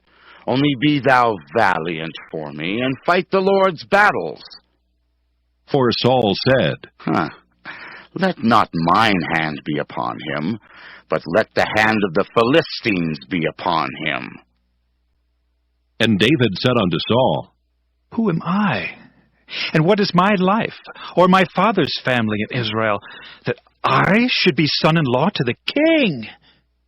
But it came to pass at the time when Merab, Saul's daughter, should have been given to David, that she was given unto Adriel the Maholathite to wife. And Michal, Saul's daughter, loved David, and they told Saul, and the thing pleased him. And Saul said, I will give him her, that she may be a snare to him, and that the hand of the Philistines may be against him. Wherefore Saul said to David, Thou shalt this day be my son-in-law in the one of the twain. And Saul commanded his servants, saying, Commune with David secretly, and say, Behold, the king hath delight in thee, and all his servants love thee. Now therefore be the king's son-in-law. And Saul's servants spake those words in the ears of David. And David said, Seemeth it to you a light thing to be a king's son-in-law, seeing that I am a poor man and lightly esteemed? And the servants of Saul told him, saying, On this manner spake David. And Saul said, Thus shall ye say to David, The king desireth not any dowry, but 100 foreskins of the Philistines, to be avenged of the king's enemies. But Saul thought to make David fall by the hand of the Philistines. And when his servants told David these words, it pleased David well to be the king's son-in-law, and the days were not expired. Wherefore David arose and went, he and his men, and slew of the Philistines 200 men. And David brought their foreskins, and they gave them in full tale to the king, that he might be the king's son-in-law. And Saul gave him Michal his daughter to wife. And Saul saw and knew that the Lord was with David, and that Michal, Saul's daughter, loved him. And Saul was yet the more afraid of David, and Saul became David's enemy continually. Then the princes of the Philistines went forth, and it came to pass, after they went forth, that David behaved himself more wisely than all the servants of Saul, so that his name was much set by. 1 Samuel chapter 19. And Saul spake to Jonathan his son, and to all his servants, that they should kill David. But Jonathan, Saul's son, delighted much in David. And Jonathan told David, saying, Saul my father seeketh to kill thee. Now therefore, I pray thee, take heed to thyself until the morning, and abide in a secret place, and hide thyself. And I will go out, and stand beside my father in the field where thou art, and I will commune with my father of thee. And what I see, that I will tell thee. And Jonathan spake good of David unto Saul his father, and said unto him, Let not the king sin against his servant, against David, because he hath not sinned against thee, and because his works have been to thee ward very good. For he did put his life in his hand, and slew the Philistine, and the Lord wrought a great salvation for all Israel. Thou sawest it, and didst rejoice. Wherefore then wilt thou sin against innocent blood, to slay David without a cause? And Saul hearkened unto the voice of Jonathan, and Saul sware, As the Lord liveth, he shall not be slain. And Jonathan called David, and Jonathan showed him all those things. And Jonathan brought David to Saul, and he was in his presence as in times past. And there was war again, and David went out and fought with the Philistines, and slew them with a great slaughter, and they fled from him. And the evil spirit from the Lord was upon Saul, as he sat in his house with his javelin in his hand, and David played with his hand. And Saul sought to smite David, even to the wall with the javelin. But he slipped away out of Saul's presence, and he smote the javelin into the wall, and David fled and escaped that night. Saul also sent messengers unto David's house to watch him, and to slay him in the morning. And Michal, David's wife, told him, saying, If thou save not thy life tonight, tomorrow thou shalt be slain. So Michal let David down through a window, and he went and fled and escaped. And Michal took an image and laid it in the bed, and put a pillow of goat's hair for his bolster, and covered it with a cloth. And when Saul sent messengers to take David, she said, He is sick. And Saul sent the messengers again to see David, saying, Bring him up to me in the bed, that I may slay him. And when the messengers were come in, behold, there was an image in the bed with a pillow of goat's hair for his bolster. And Saul said unto Michal, Why hast thou deceived me so, and sent away mine enemy, that he is escaped? And Michal answered Saul, He said unto me, Let me go. Why should I kill thee? So David fled and escaped, and came to Samuel to Ramah, and told him all that Saul had done to him. And he and Samuel went and dwelt in Naioth. And it was told Saul, saying, Behold, David is at Naioth in Ramah. And Saul sent messengers to take David. And when they saw the company of the prophets prophesying, and Samuel standing as appointed over them, the Spirit of God was upon the messengers of Saul, and they also prophesied. And when it was told Saul, he sent other messengers, and they prophesied likewise. And Saul sent messengers again the third time, and they prophesied also. Then went he also to Ramah, and came to a great well that is in Secu. And he asked and said, Where are Samuel and David? And one said, Behold, they be at Naioth in Ramah. And he went thither to Naioth and Ramah, and the Spirit of God was upon him also, and he went on and prophesied until he came to Naioth and Ramah. And he stripped off his clothes also, and prophesied before Samuel in like manner, and lay down naked all that day and all that night. Wherefore they say, Is Saul also among the prophets? 1 Samuel chapter 20. And David fled from Naioth and Ramah, and came and said before Jonathan, What have I done? What is mine iniquity? And what is my sin before thy father? that he seeketh my life. And he said unto him, God forbid, thou shalt not die. Behold, my father will do nothing, either great or small, but that he will show it me. And why should my father hide this thing from me? It is not so. And David sware moreover, and said, Thy father certainly knoweth that I have found grace in thine eyes. And he saith, Let not Jonathan know this, lest he be grieved. But truly as the Lord liveth, and as thy soul liveth, there is but a step between me and death.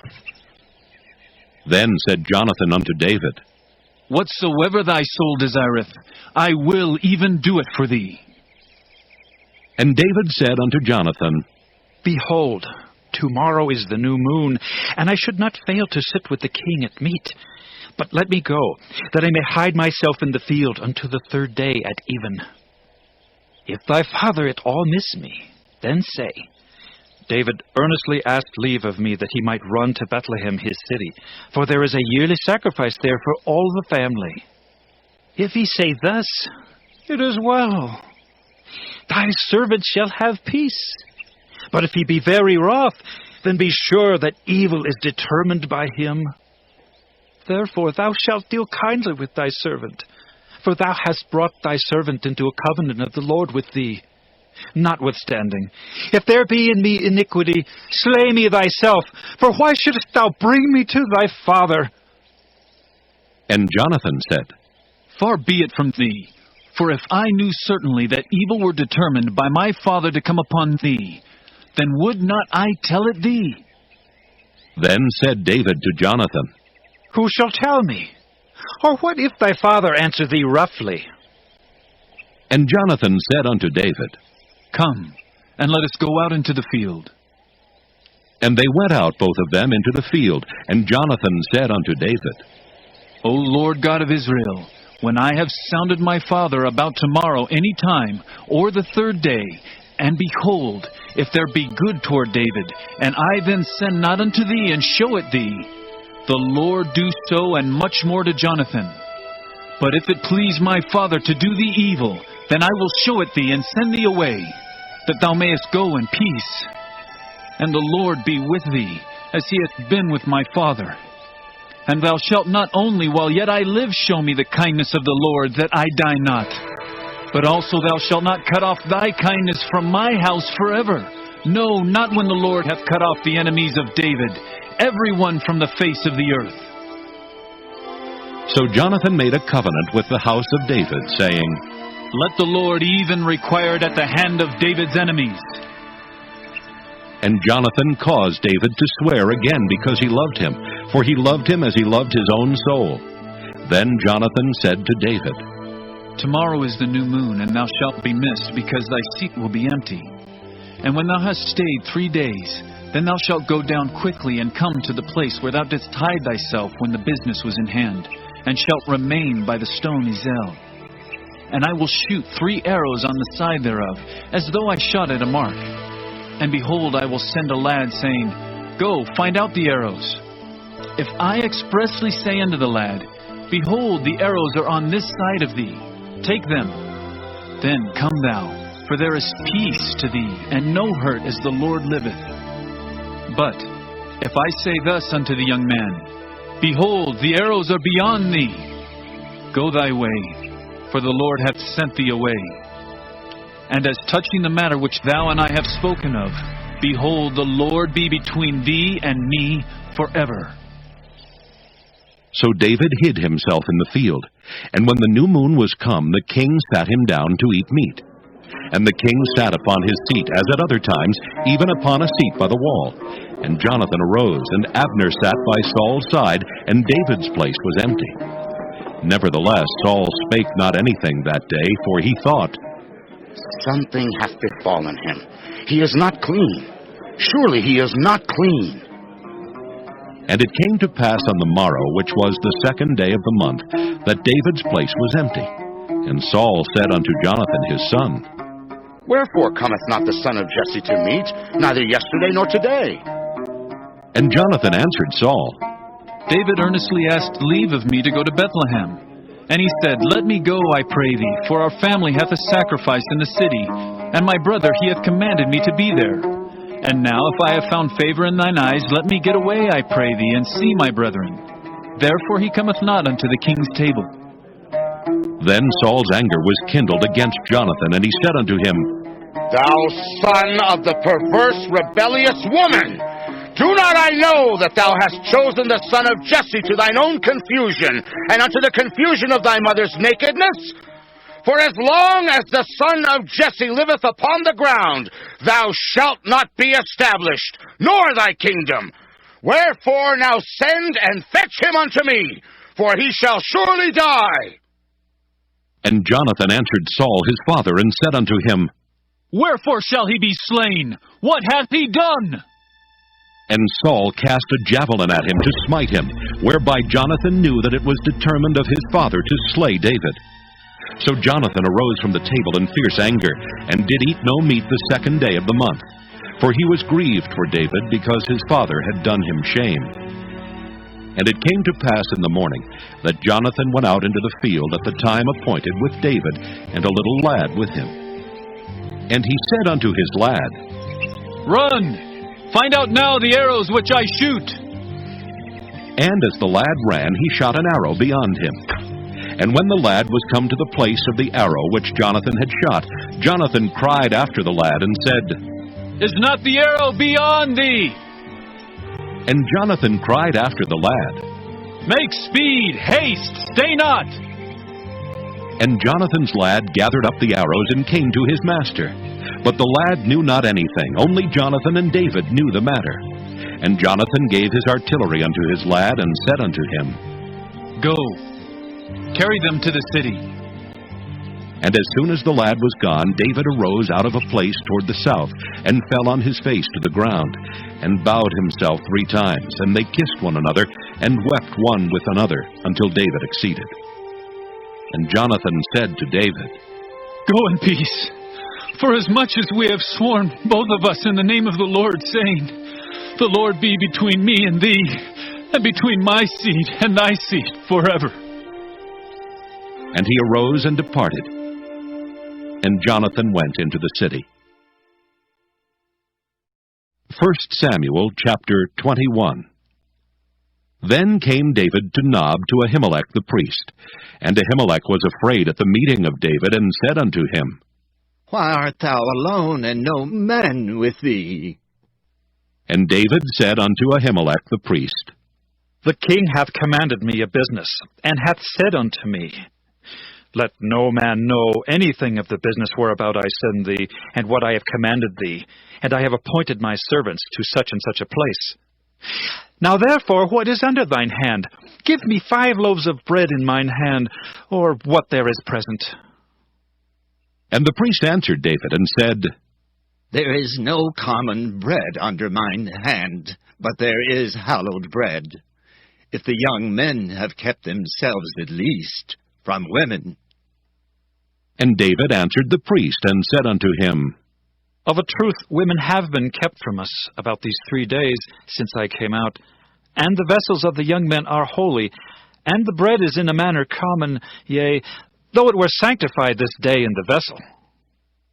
So the priest gave him hallowed bread, for there was no bread there but the showbread that was taken from before the Lord, to put hot bread in the day when it was taken away. Now a certain man of the servants of Saul was there that day, detained before the Lord. And his name was Doeg, an Edomite, the chiefest of the herdmen that belonged to Saul. And David said unto Ahimelech, And is there not here under thine hand spear or sword? For I have neither brought my sword nor my weapons with me, because the king's business required haste. And the priest said, The sword of Goliath the Philistine, whom thou slewest in the valley of Elah, behold, it is here wrapped in a cloth behind the ephod. If thou wilt take that, take it, for there is no other save that here. And David said, There is none like that. Give it me. And David arose and fled that day for fear of Saul, and went to Achish the king of Gath. And the servants of Achish said unto him, Is not this David, the king of the land? Did they not sing one to another of him in dances, saying, Saul hath slain his thousands, and David his 10,000s? And David laid up these words in his heart, and was sore afraid of Achish, the king of Gath. And he changed his behavior before them, and feigned himself mad in their hands, and scrabbled on the doors of the gate, and let his spittle fall down upon his beard. Then said Achish unto his servants, Lo, ye see the man is mad, wherefore then have ye brought him to me? Have I need of madmen, that ye have brought this fellow to play the madman in my presence? Shall this fellow come into my house? 1 Samuel chapter 22. David therefore departed thence, and escaped to the cave Adullam. And when his brethren and all his father's house heard it, they went down thither to him. And every one that was in distress, and every one that was in debt, and every one that was discontented, gathered themselves unto him, and he became a captain over them. And there were with him about 400 men. And David went thence to Mizpah of Moab, and he said unto the king of Moab, Let my father and my mother, I pray thee, come forth, and be with you, till I know what God will do for me. And he brought them before the king of Moab, and they dwelt with him all the while that David was in the hold. And the prophet Gad said unto David, Abide not in the hold, depart, and get thee into the land of Judah. Then David departed, and came into the forest of Hareth. When Saul heard that David was discovered, and the men that were with him, now Saul abode in Gibeah under a tree in Ramah, having his spear in his hand, and all his servants were standing about him. Then Saul said unto his servants that stood about him, Hear now, ye Benjamites. Will the son of Jesse give every one of you fields and vineyards, and make you all captains of thousands and captains of hundreds?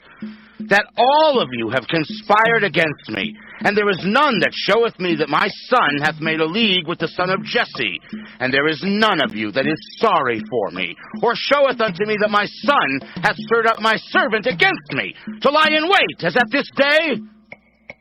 Then answered Doeg the Edomite, which was set over the servants of Saul, and said, I saw the son of Jesse coming to Nob, to Ahimelech the son of Ahitub, and he inquired of the Lord for him, and gave him victuals, and gave him the sword of Goliath the Philistine. Then the king sent to call Ahimelech the priest, the son of Ahitub, and all his father's house, the priests that were in Nob, and they came all of them to the king. And Saul said, Hear now, thou son of Ahitub. And he answered, Here I am, my lord. And Saul said unto him, Why have ye conspired against me, thou and the son of Jesse, in that thou hast given him bread and a sword, and hast inquired of God for him, that he should rise against me, to lie in wait, as at this day? Then Ahimelech answered the king, and said, And who is so faithful among all thy servants as David, which is the king's son-in-law, and goeth at thy bidding, and is honorable in thine house? Did I then begin to inquire of God for him? Be it far from me. Let not the king impute anything unto his servant, nor to all the house of my father. For thy servant knew nothing of all this, less or more. And the king said, Thou shalt surely die, Ahimelech, thou and all thy father's house. And the king said unto the footmen that stood about him, Turn and slay the priests of the Lord, because their hand also is with David, and because they knew when he fled, and did not show it to me. But the servants of the king would not put forth their hand to fall upon the priests of the Lord. And the king said to Doeg, Turn thou and fall upon the priests. And Doeg the Edomite turned, and he fell upon the priests, and slew on that day 85 persons that did wear a linen ephod. And Nob, the city of the priests, smote he with the edge of the sword both men and women, children and sucklings, and oxen and asses and sheep, with the edge of the sword. And one of the sons of Ahimelech, the son of Ahitub, named Abiathar, escaped and fled after David. And Abiathar showed David that Saul had slain the Lord's priests. And David said unto Abiathar, I knew it that day, when Doeg the Edomite was there, that he would surely tell Saul, I have occasioned the death of all the persons of thy father's house. Abide thou with me. Fear not, for he that seeketh my life seeketh thy life, but with me thou shalt be in safeguard. 1 Samuel chapter 23. Then they told David, saying, Behold, the Philistines fight against Keilah, and they rob the threshing floors. Therefore David inquired of the Lord, saying, Shall I go and smite these Philistines? And the Lord said unto David, Go, and smite the Philistines, and save Keilah. And David's men said unto him, Behold, we be afraid here in Judah. How much more then if we come to Keilah against the armies of the Philistines? Then David inquired of the Lord yet again, and the Lord answered him and said, Arise, go down to Keilah, for I will deliver the Philistines into thine hand. So David and his men went to Keilah, and fought with the Philistines, and brought away their cattle, and smote them with a great slaughter. So David saved the inhabitants of Keilah. And it came to pass, when Abiathar the son of Ahimelech fled to David to Keilah, that he came down with an ephod in his hand. And it was told Saul that David was come to Keilah, and Saul said, God hath delivered him into mine hand, for he is shut in by entering into a town that hath gates and bars. And Saul called all the people together to war, to go down to Keilah to besiege David and his men. And David knew that Saul secretly practiced mischief against him. And he said to Abiathar the priest, Bring hither the ephod. Then said David, O Lord God of Israel, thy servant hath certainly heard that Saul seeketh to come to Keilah to destroy the city for my sake. Will the men of Keilah deliver me up into his hand? Will Saul come down as thy servant hath heard? O Lord God of Israel, I beseech thee, tell thy servant. And the Lord said, He will come down. Then said David, Will the men of Keilah deliver me and my men into the hand of Saul? And the Lord said, They will deliver thee up. Then David and his men, which were about 600, arose and departed out of Keilah, and went whithersoever they could go. And it was told Saul that David was escaped from Keilah, and he forbare to go forth. And David abode in the wilderness in strongholds, and remained in a mountain in the wilderness of Ziph. And Saul sought him every day, but God delivered him not into his hand.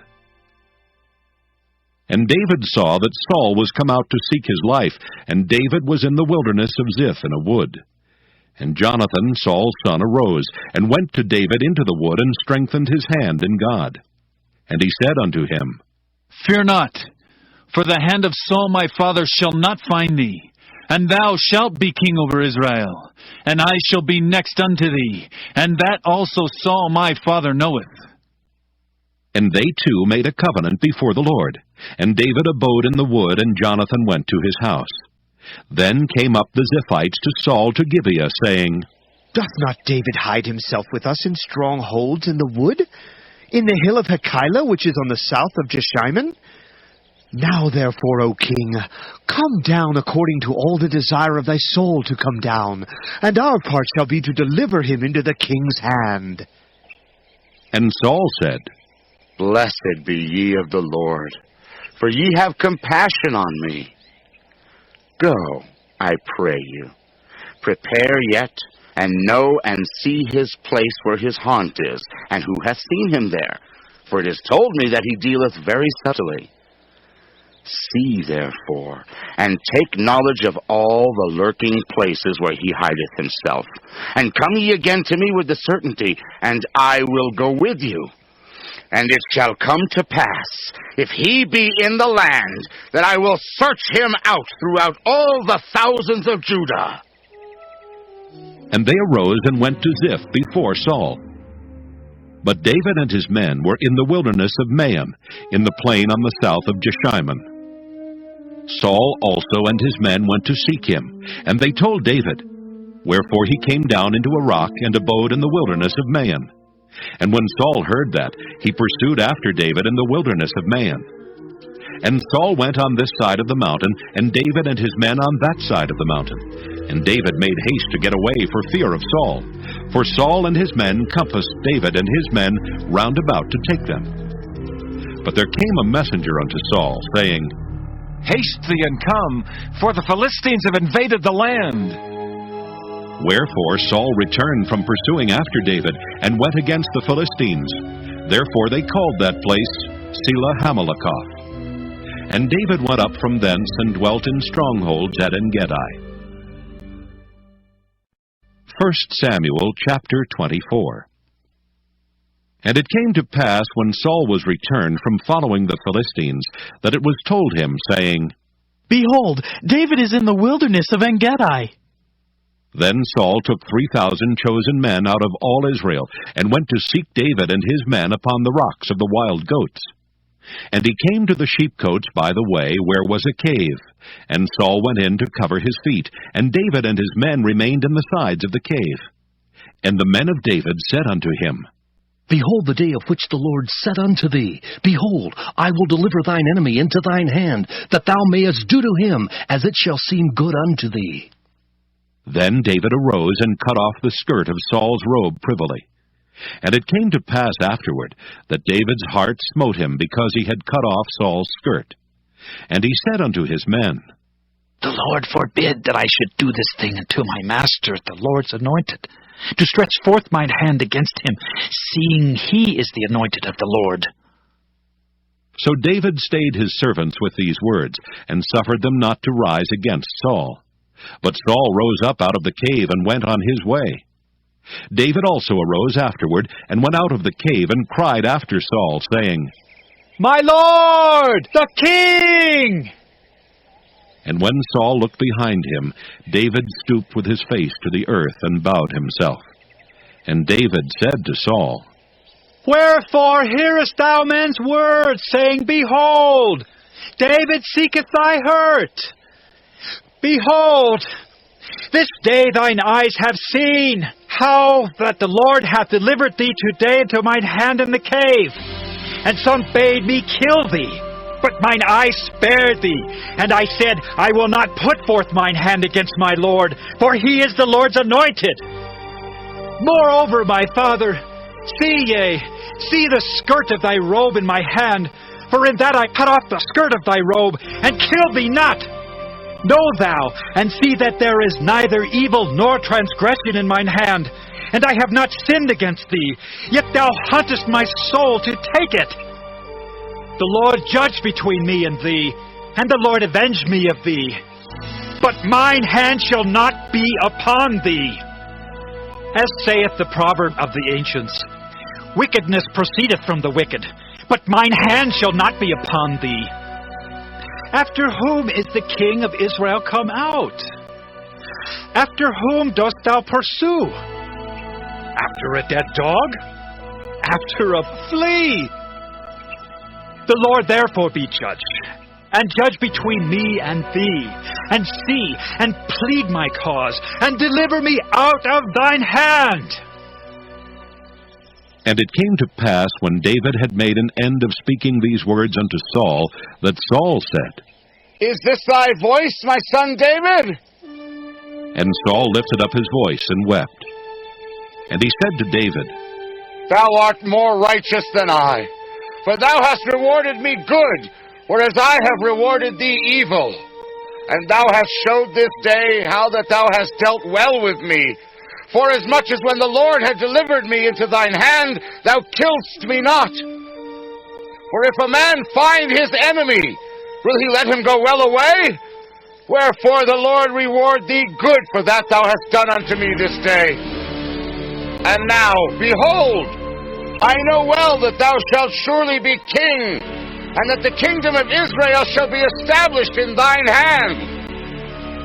Swear now therefore unto me by the Lord, that thou wilt not cut off my seed after me, and that thou wilt not destroy my name out of my father's house. And David sware unto Saul, and Saul went home, but David and his men gat them up unto the hold. 1 Samuel chapter 25. And Samuel died, and all the Israelites were gathered together, and lamented him, and buried him in his house at Ramah.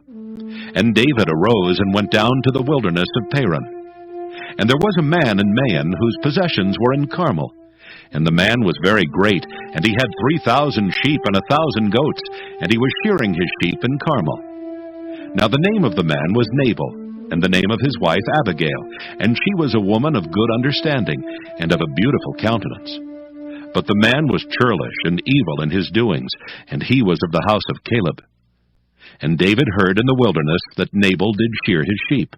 And David sent out 10 young men, and David said unto the young men, Get you up to Carmel, and go to Nabal, and greet him in my name. And thus shall ye say to him that liveth in prosperity, Peace be both to thee, and peace be to thine house, and peace be unto all that thou hast. And now I have heard that thou hast shearers. Now thy shepherds which were with us, we hurt them not, neither was there aught missing unto them, all the while they were in Carmel. Ask thy young men, and they will show thee. Wherefore let the young men find favor in thine eyes, for we come in a good day. Give, I pray thee, whatsoever cometh to thine hand unto thy servants, and to thy son David. And when David's young men came, they spake to Nabal according to all those words in the name of David, and ceased. And Nabal answered David's servants, and said, Who is David, and who is the son of Jesse? There be many servants nowadays that break away every man from his master. Shall I then take my bread, and my water, and my flesh, that I have killed for my shearers, and give it unto men whom I know not whence they be? So David's young men turned their way, and went again, and came and told him all those sayings. And David said unto his men, Gird ye on every man his sword. And they girded on every man his sword, and David also girded on his sword. And there went up after David about 400 men, and 200 abode by the stuff. But one of the young men told Abigail, Nabal's wife, saying, Behold, David sent messengers out of the wilderness to salute our master, and he railed on them. But the men were very good unto us, and we were not hurt, neither missed we anything, as long as we were conversant with them when we were in the fields.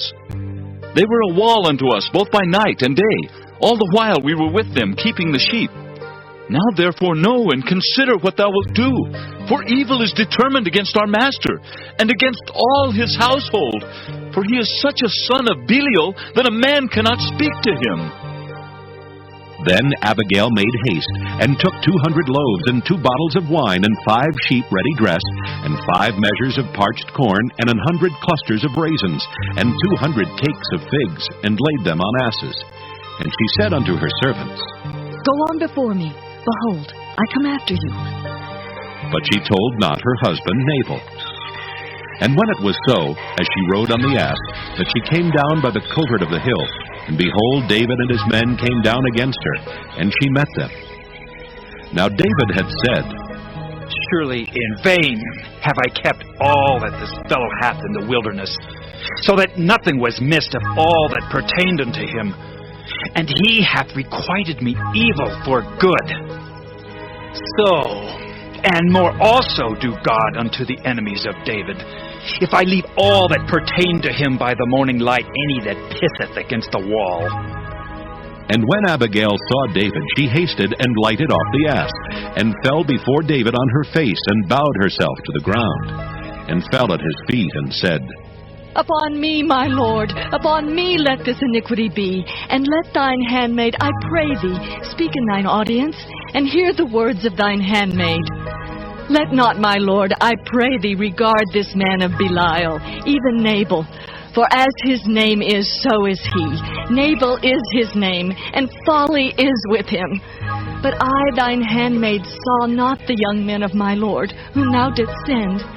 Now therefore, my Lord, as the Lord liveth, And as thy soul liveth, seeing the Lord hath withholden thee from coming to shed blood, and from avenging thyself with thine own hand, now let thine enemies, and they that seek evil to my Lord, be as Nabal. And now this blessing which thine handmaid hath brought unto my Lord, let it even be given unto the young men that follow my Lord. I pray thee, forgive the trespass of thine handmaid, for the Lord will certainly make my Lord a sure house, because my Lord fighteth the battles of the Lord, and evil hath not been found in thee all thy days. Yet a man is risen to pursue thee, and to seek thy soul. But the soul of my Lord shall be bound in the bundle of life with the Lord thy God, and the souls of thine enemies, them shall he sling out, as out of the middle of a sling. And it shall come to pass, when the Lord shall have done to my Lord according to all the good that he hath spoken concerning thee, and shall have appointed thee ruler over Israel, that this shall be no grief unto thee, nor offense of heart unto my Lord, either that thou hast shed blood causeless, or that my Lord hath avenged himself. But when the Lord shall have dealt well with my Lord, then remember thine handmaid. And David said to Abigail, Blessed be the Lord God of Israel, which sent thee this day to meet me. And blessed be thy advice, and blessed be thou, which hast kept me this day from coming to shed blood, and from avenging myself with mine own hand. For in very deed, as the Lord God of Israel liveth, which hath kept me back from hurting thee, except thou hast hasted and come to meet me, surely there had not been left unto Nabal by the morning light any that pisseth against the wall. So David received of her hand that which she had brought him, and said unto her, Go up in peace to thine house. See, I have hearkened to thy voice, and have accepted thy person. And Abigail came to Nabal, and behold, he held a feast in his house, like the feast of a king. And Nabal's heart was merry within him, for he was very drunken. Wherefore she told him nothing less or more until the morning light. But it came to pass in the morning, when the wine was gone out of Nabal, and his wife had told him these things, that his heart died within him, and he became as a stone. And it came to pass about 10 days after, that the Lord smote Nabal, that he died. And when David heard that Nabal was dead, he said, Blessed be the Lord, that hath pleaded the cause of my reproach from the hand of Nabal, and hath kept his servant from evil. For the Lord hath returned the wickedness of Nabal upon his own head. And David sent and communed with Abigail to take her to him to wife. And when the servants of David were come to Abigail to Carmel, they spake unto her, saying, David sent us unto thee, to take thee to him to wife. And she arose and bowed herself on her face to the earth, and said, Behold, let thine handmaid be a servant to wash the feet of the servants of my Lord. And Abigail hasted and arose and rode upon an ass with 5 damsels of hers that went after her. And she went after the messengers of David, and became his wife. David also took Ahinoam of Jezreel, and they were also both of them his wives. But Saul had given Michal his daughter, David's wife, to Phalti the son of Laish, which was of Gallim. 1 Samuel, chapter 26. And the Ziphites came unto Saul to Gibeah, saying, Doth not David hide himself in the hill of Hachilah, which is before Jeshimon? Then Saul arose and went down to the wilderness of Ziph, having 3,000 chosen men of Israel with him, to seek David in the wilderness of Ziph. And Saul pitched in the hill of Hachilah, which is before Jeshimon by the way. But David abode in the wilderness, and he saw that Saul came after him into the wilderness. David therefore sent out spies, and understood that Saul was come in very deed. And David arose and came to the place where Saul had pitched. And David beheld the place where Saul lay, and Abner the son of Ner the captain of his host. And Saul lay in the trench, and the people pitched round about him. Then answered David and said to Ahimelech the Hittite, and to Abishai the son of Zeruiah, brother of Joab, saying, Who will go down with me to Saul to the camp? And Abishai said, I will go down with thee. So David and Abishai came to the people by night, and behold, Saul lay sleeping within the trench, and his spear stuck in the ground at his bolster. But Abner and the people lay round about him. Then said Abishai to David, God hath delivered thine enemy into thine hand this day. Now therefore let me smite him, I pray thee, with the spear even to the earth at once, and I will not smite him the second time. And David said to Abishai, Destroy him not. For who can stretch forth his hand against the Lord's anointed and be guiltless? David said furthermore, As the Lord liveth, the Lord shall smite him, or his day shall come to die, or he shall descend into battle and perish. The Lord forbid that I should stretch forth mine hand against the Lord's anointed. But I pray thee, take thou now the spear that is at his bolster, and the cruse of water, and let us go. So David took the spear and the cruse of water from Saul's bolster, and they gat them away, and no man saw it, nor knew it, neither awaked. For they were all asleep, because a deep sleep from the Lord was fallen upon them. Then David went over to the other side, and stood on the top of an hill afar off, a great space being between them. And David cried to the people and to Abner the son of Ner, saying, Answerest thou not, Abner? Then Abner answered and said, Who art thou that criest to the king?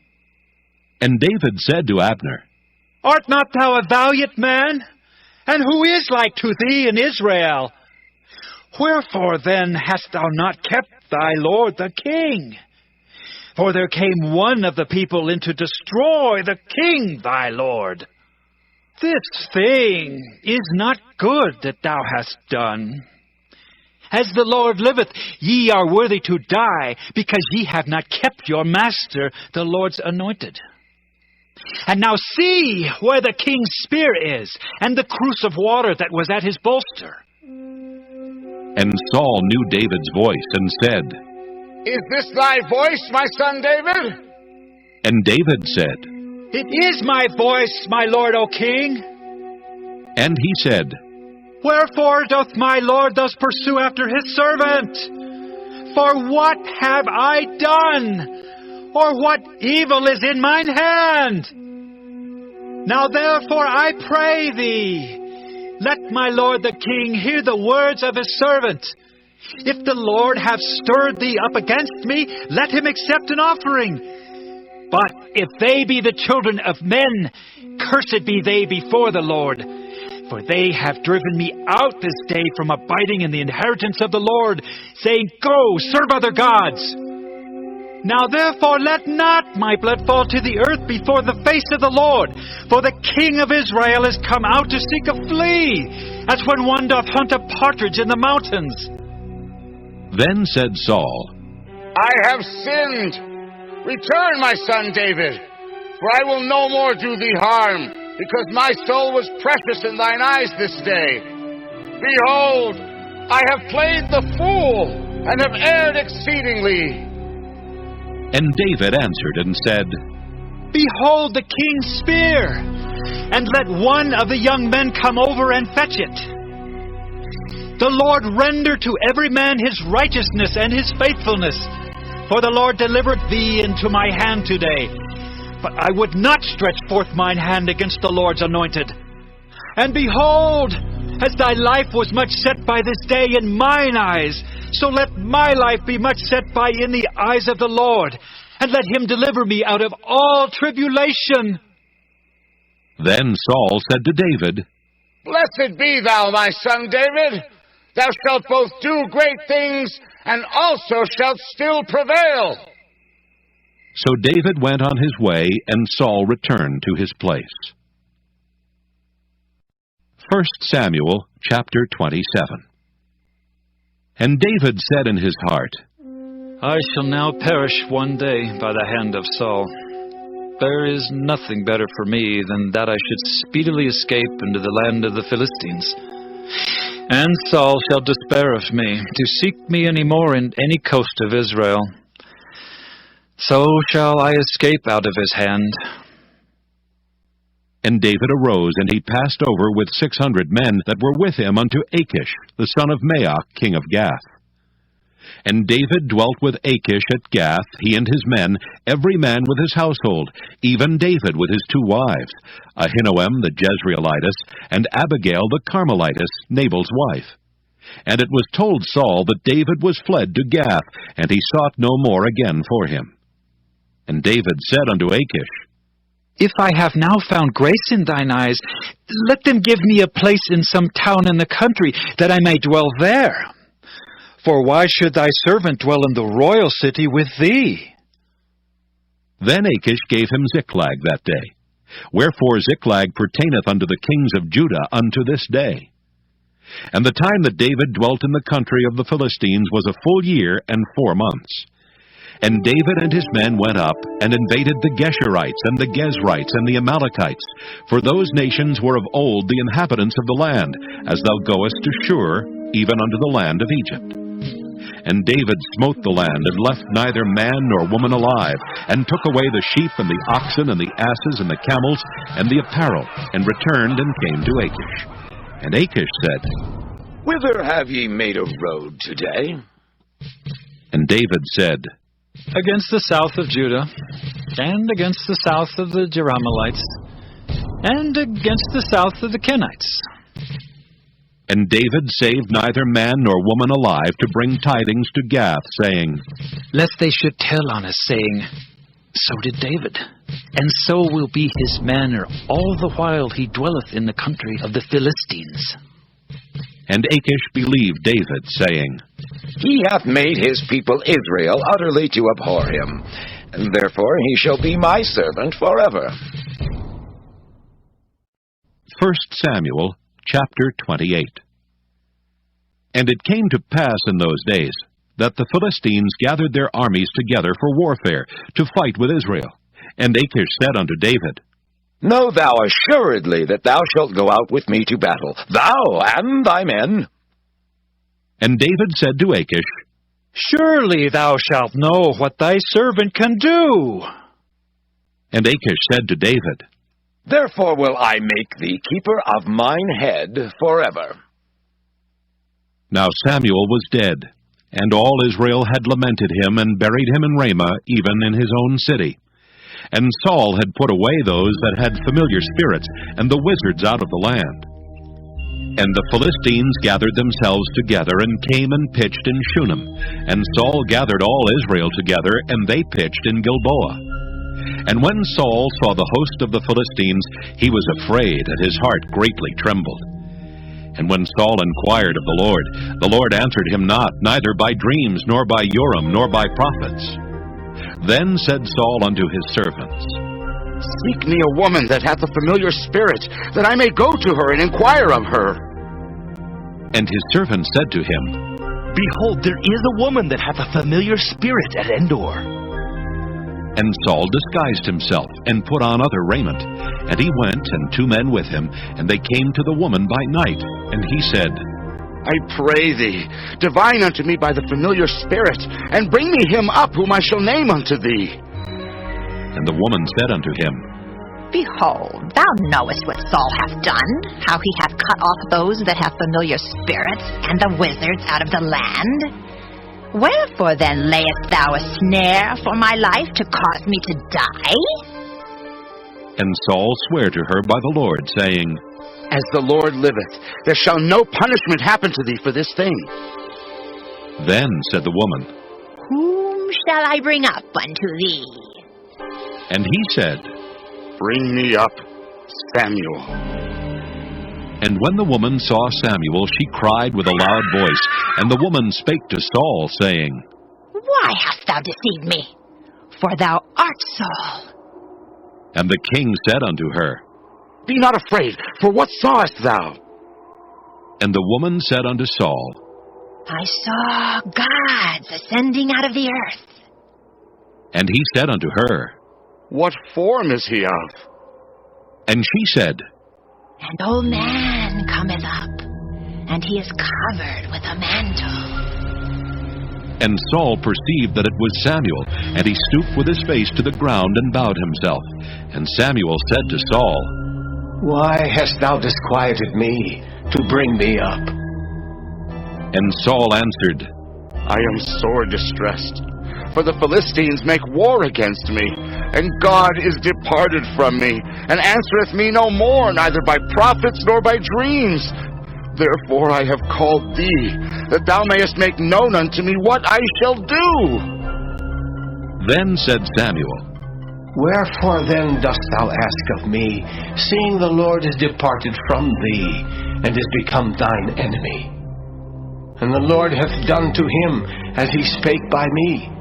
For the Lord hath rent the kingdom out of thine hand, and given it to thy neighbor, even to David. Because thou obeyedst not the voice of the Lord, nor executedst his fierce wrath upon Amalek, therefore hath the Lord done this thing unto thee this day.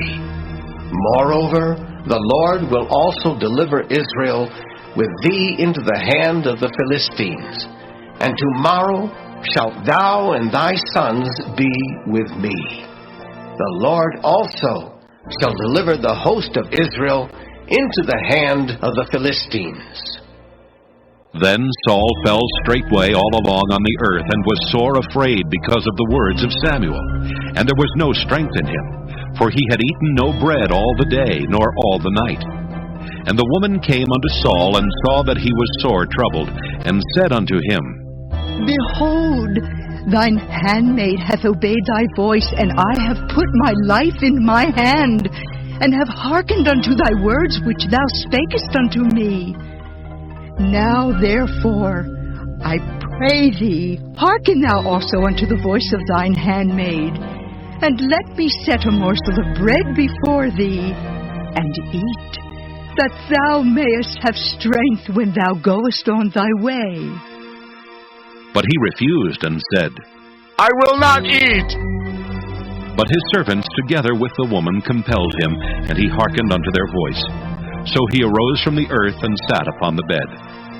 And the woman had a fat calf in the house, and she hasted and killed it, and took flour and kneaded it, and did bake unleavened bread thereof.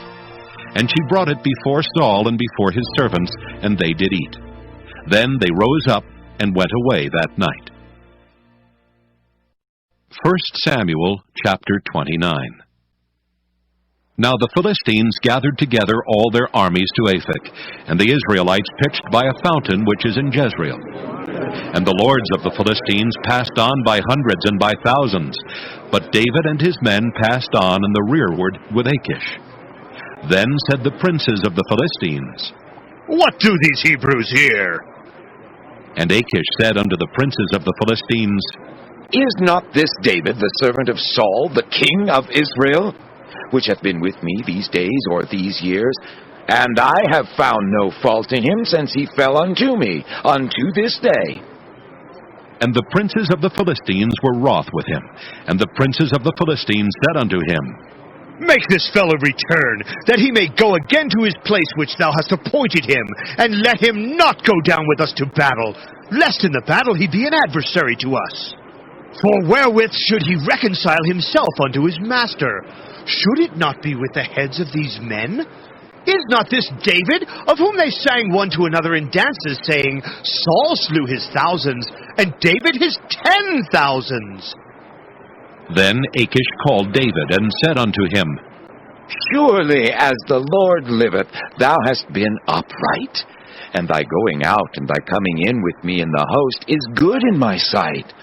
For I have not found evil in thee since the day of thy coming unto me unto this day. Nevertheless, the Lord's favour thee not.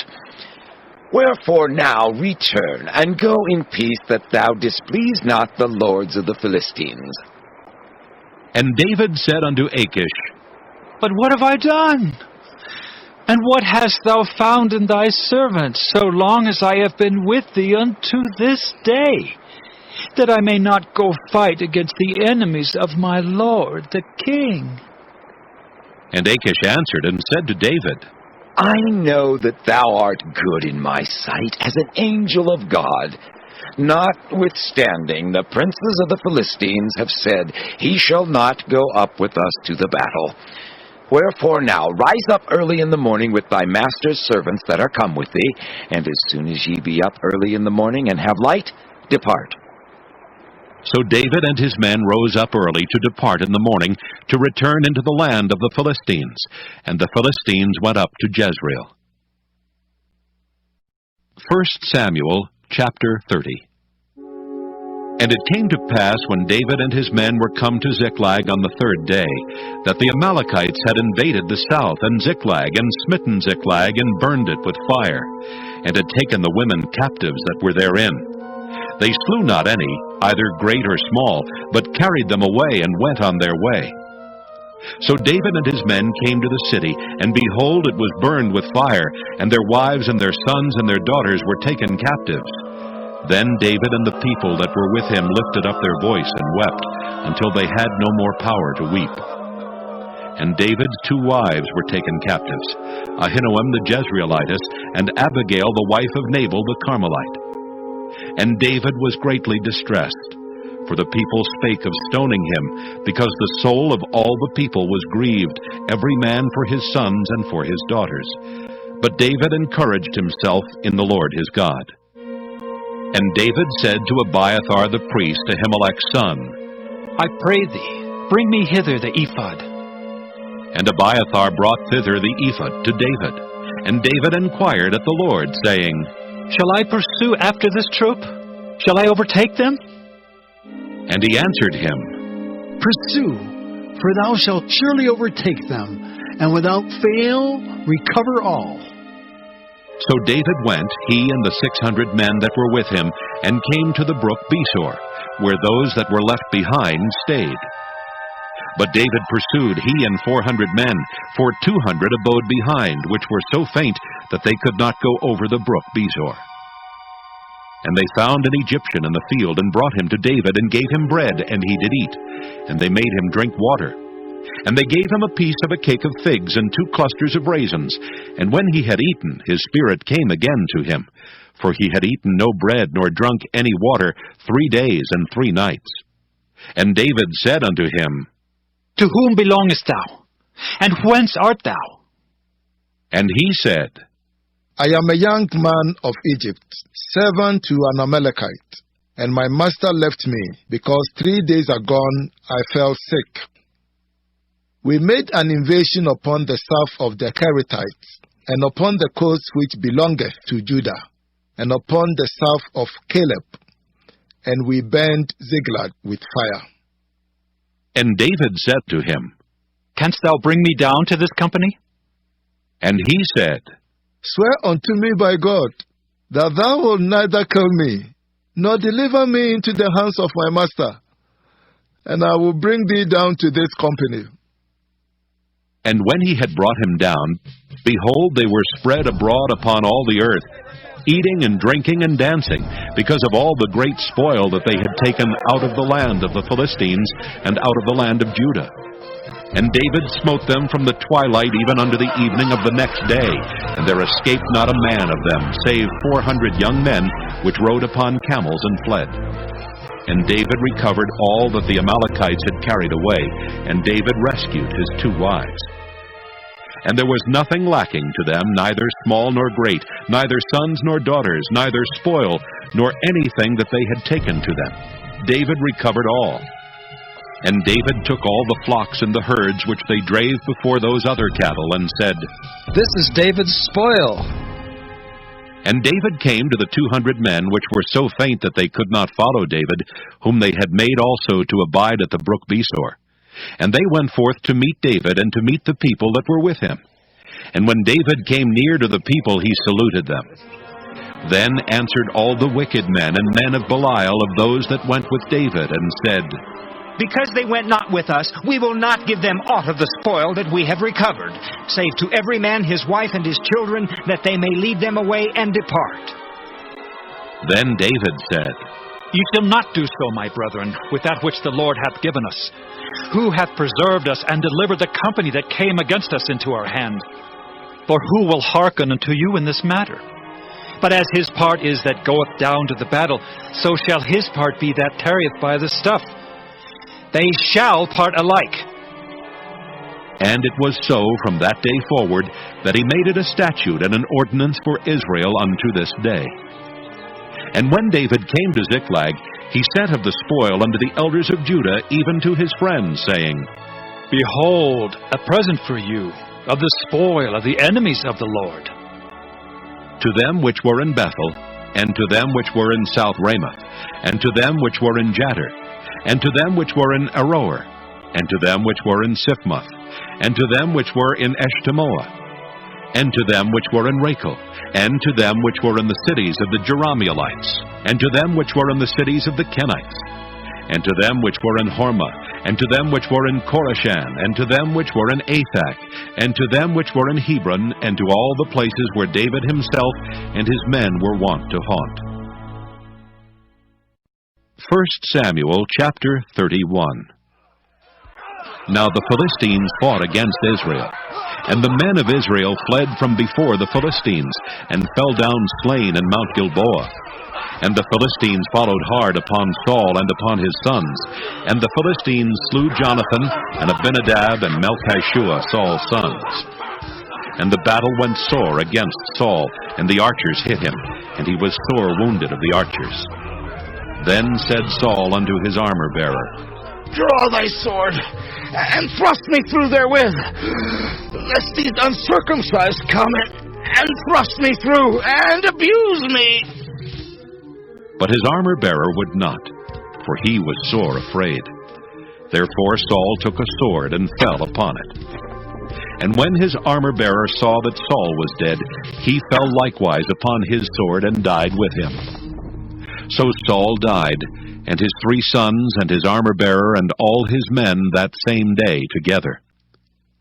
And when the men of Israel that were on the other side of the valley, and they that were on the other side of Jordan, saw that the men of Israel fled, and that Saul and his sons were dead, they forsook the cities and fled, and the Philistines came and dwelt in them. And it came to pass on the morrow, when the Philistines came to strip the slain, that they found Saul and his 3 sons fallen in Mount Gilboa. And they cut off his head, and stripped off his armor, and sent into the land of the Philistines round about, to publish it in the house of their idols and among the people.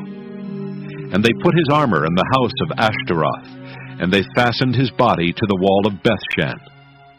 And when the inhabitants of Jabesh-Gilead heard of that which the Philistines had done to Saul, all the valiant men arose, and went all night, and took the body of Saul and the bodies of his sons from the wall of Bethshan, and came to Jabesh, and burnt them there.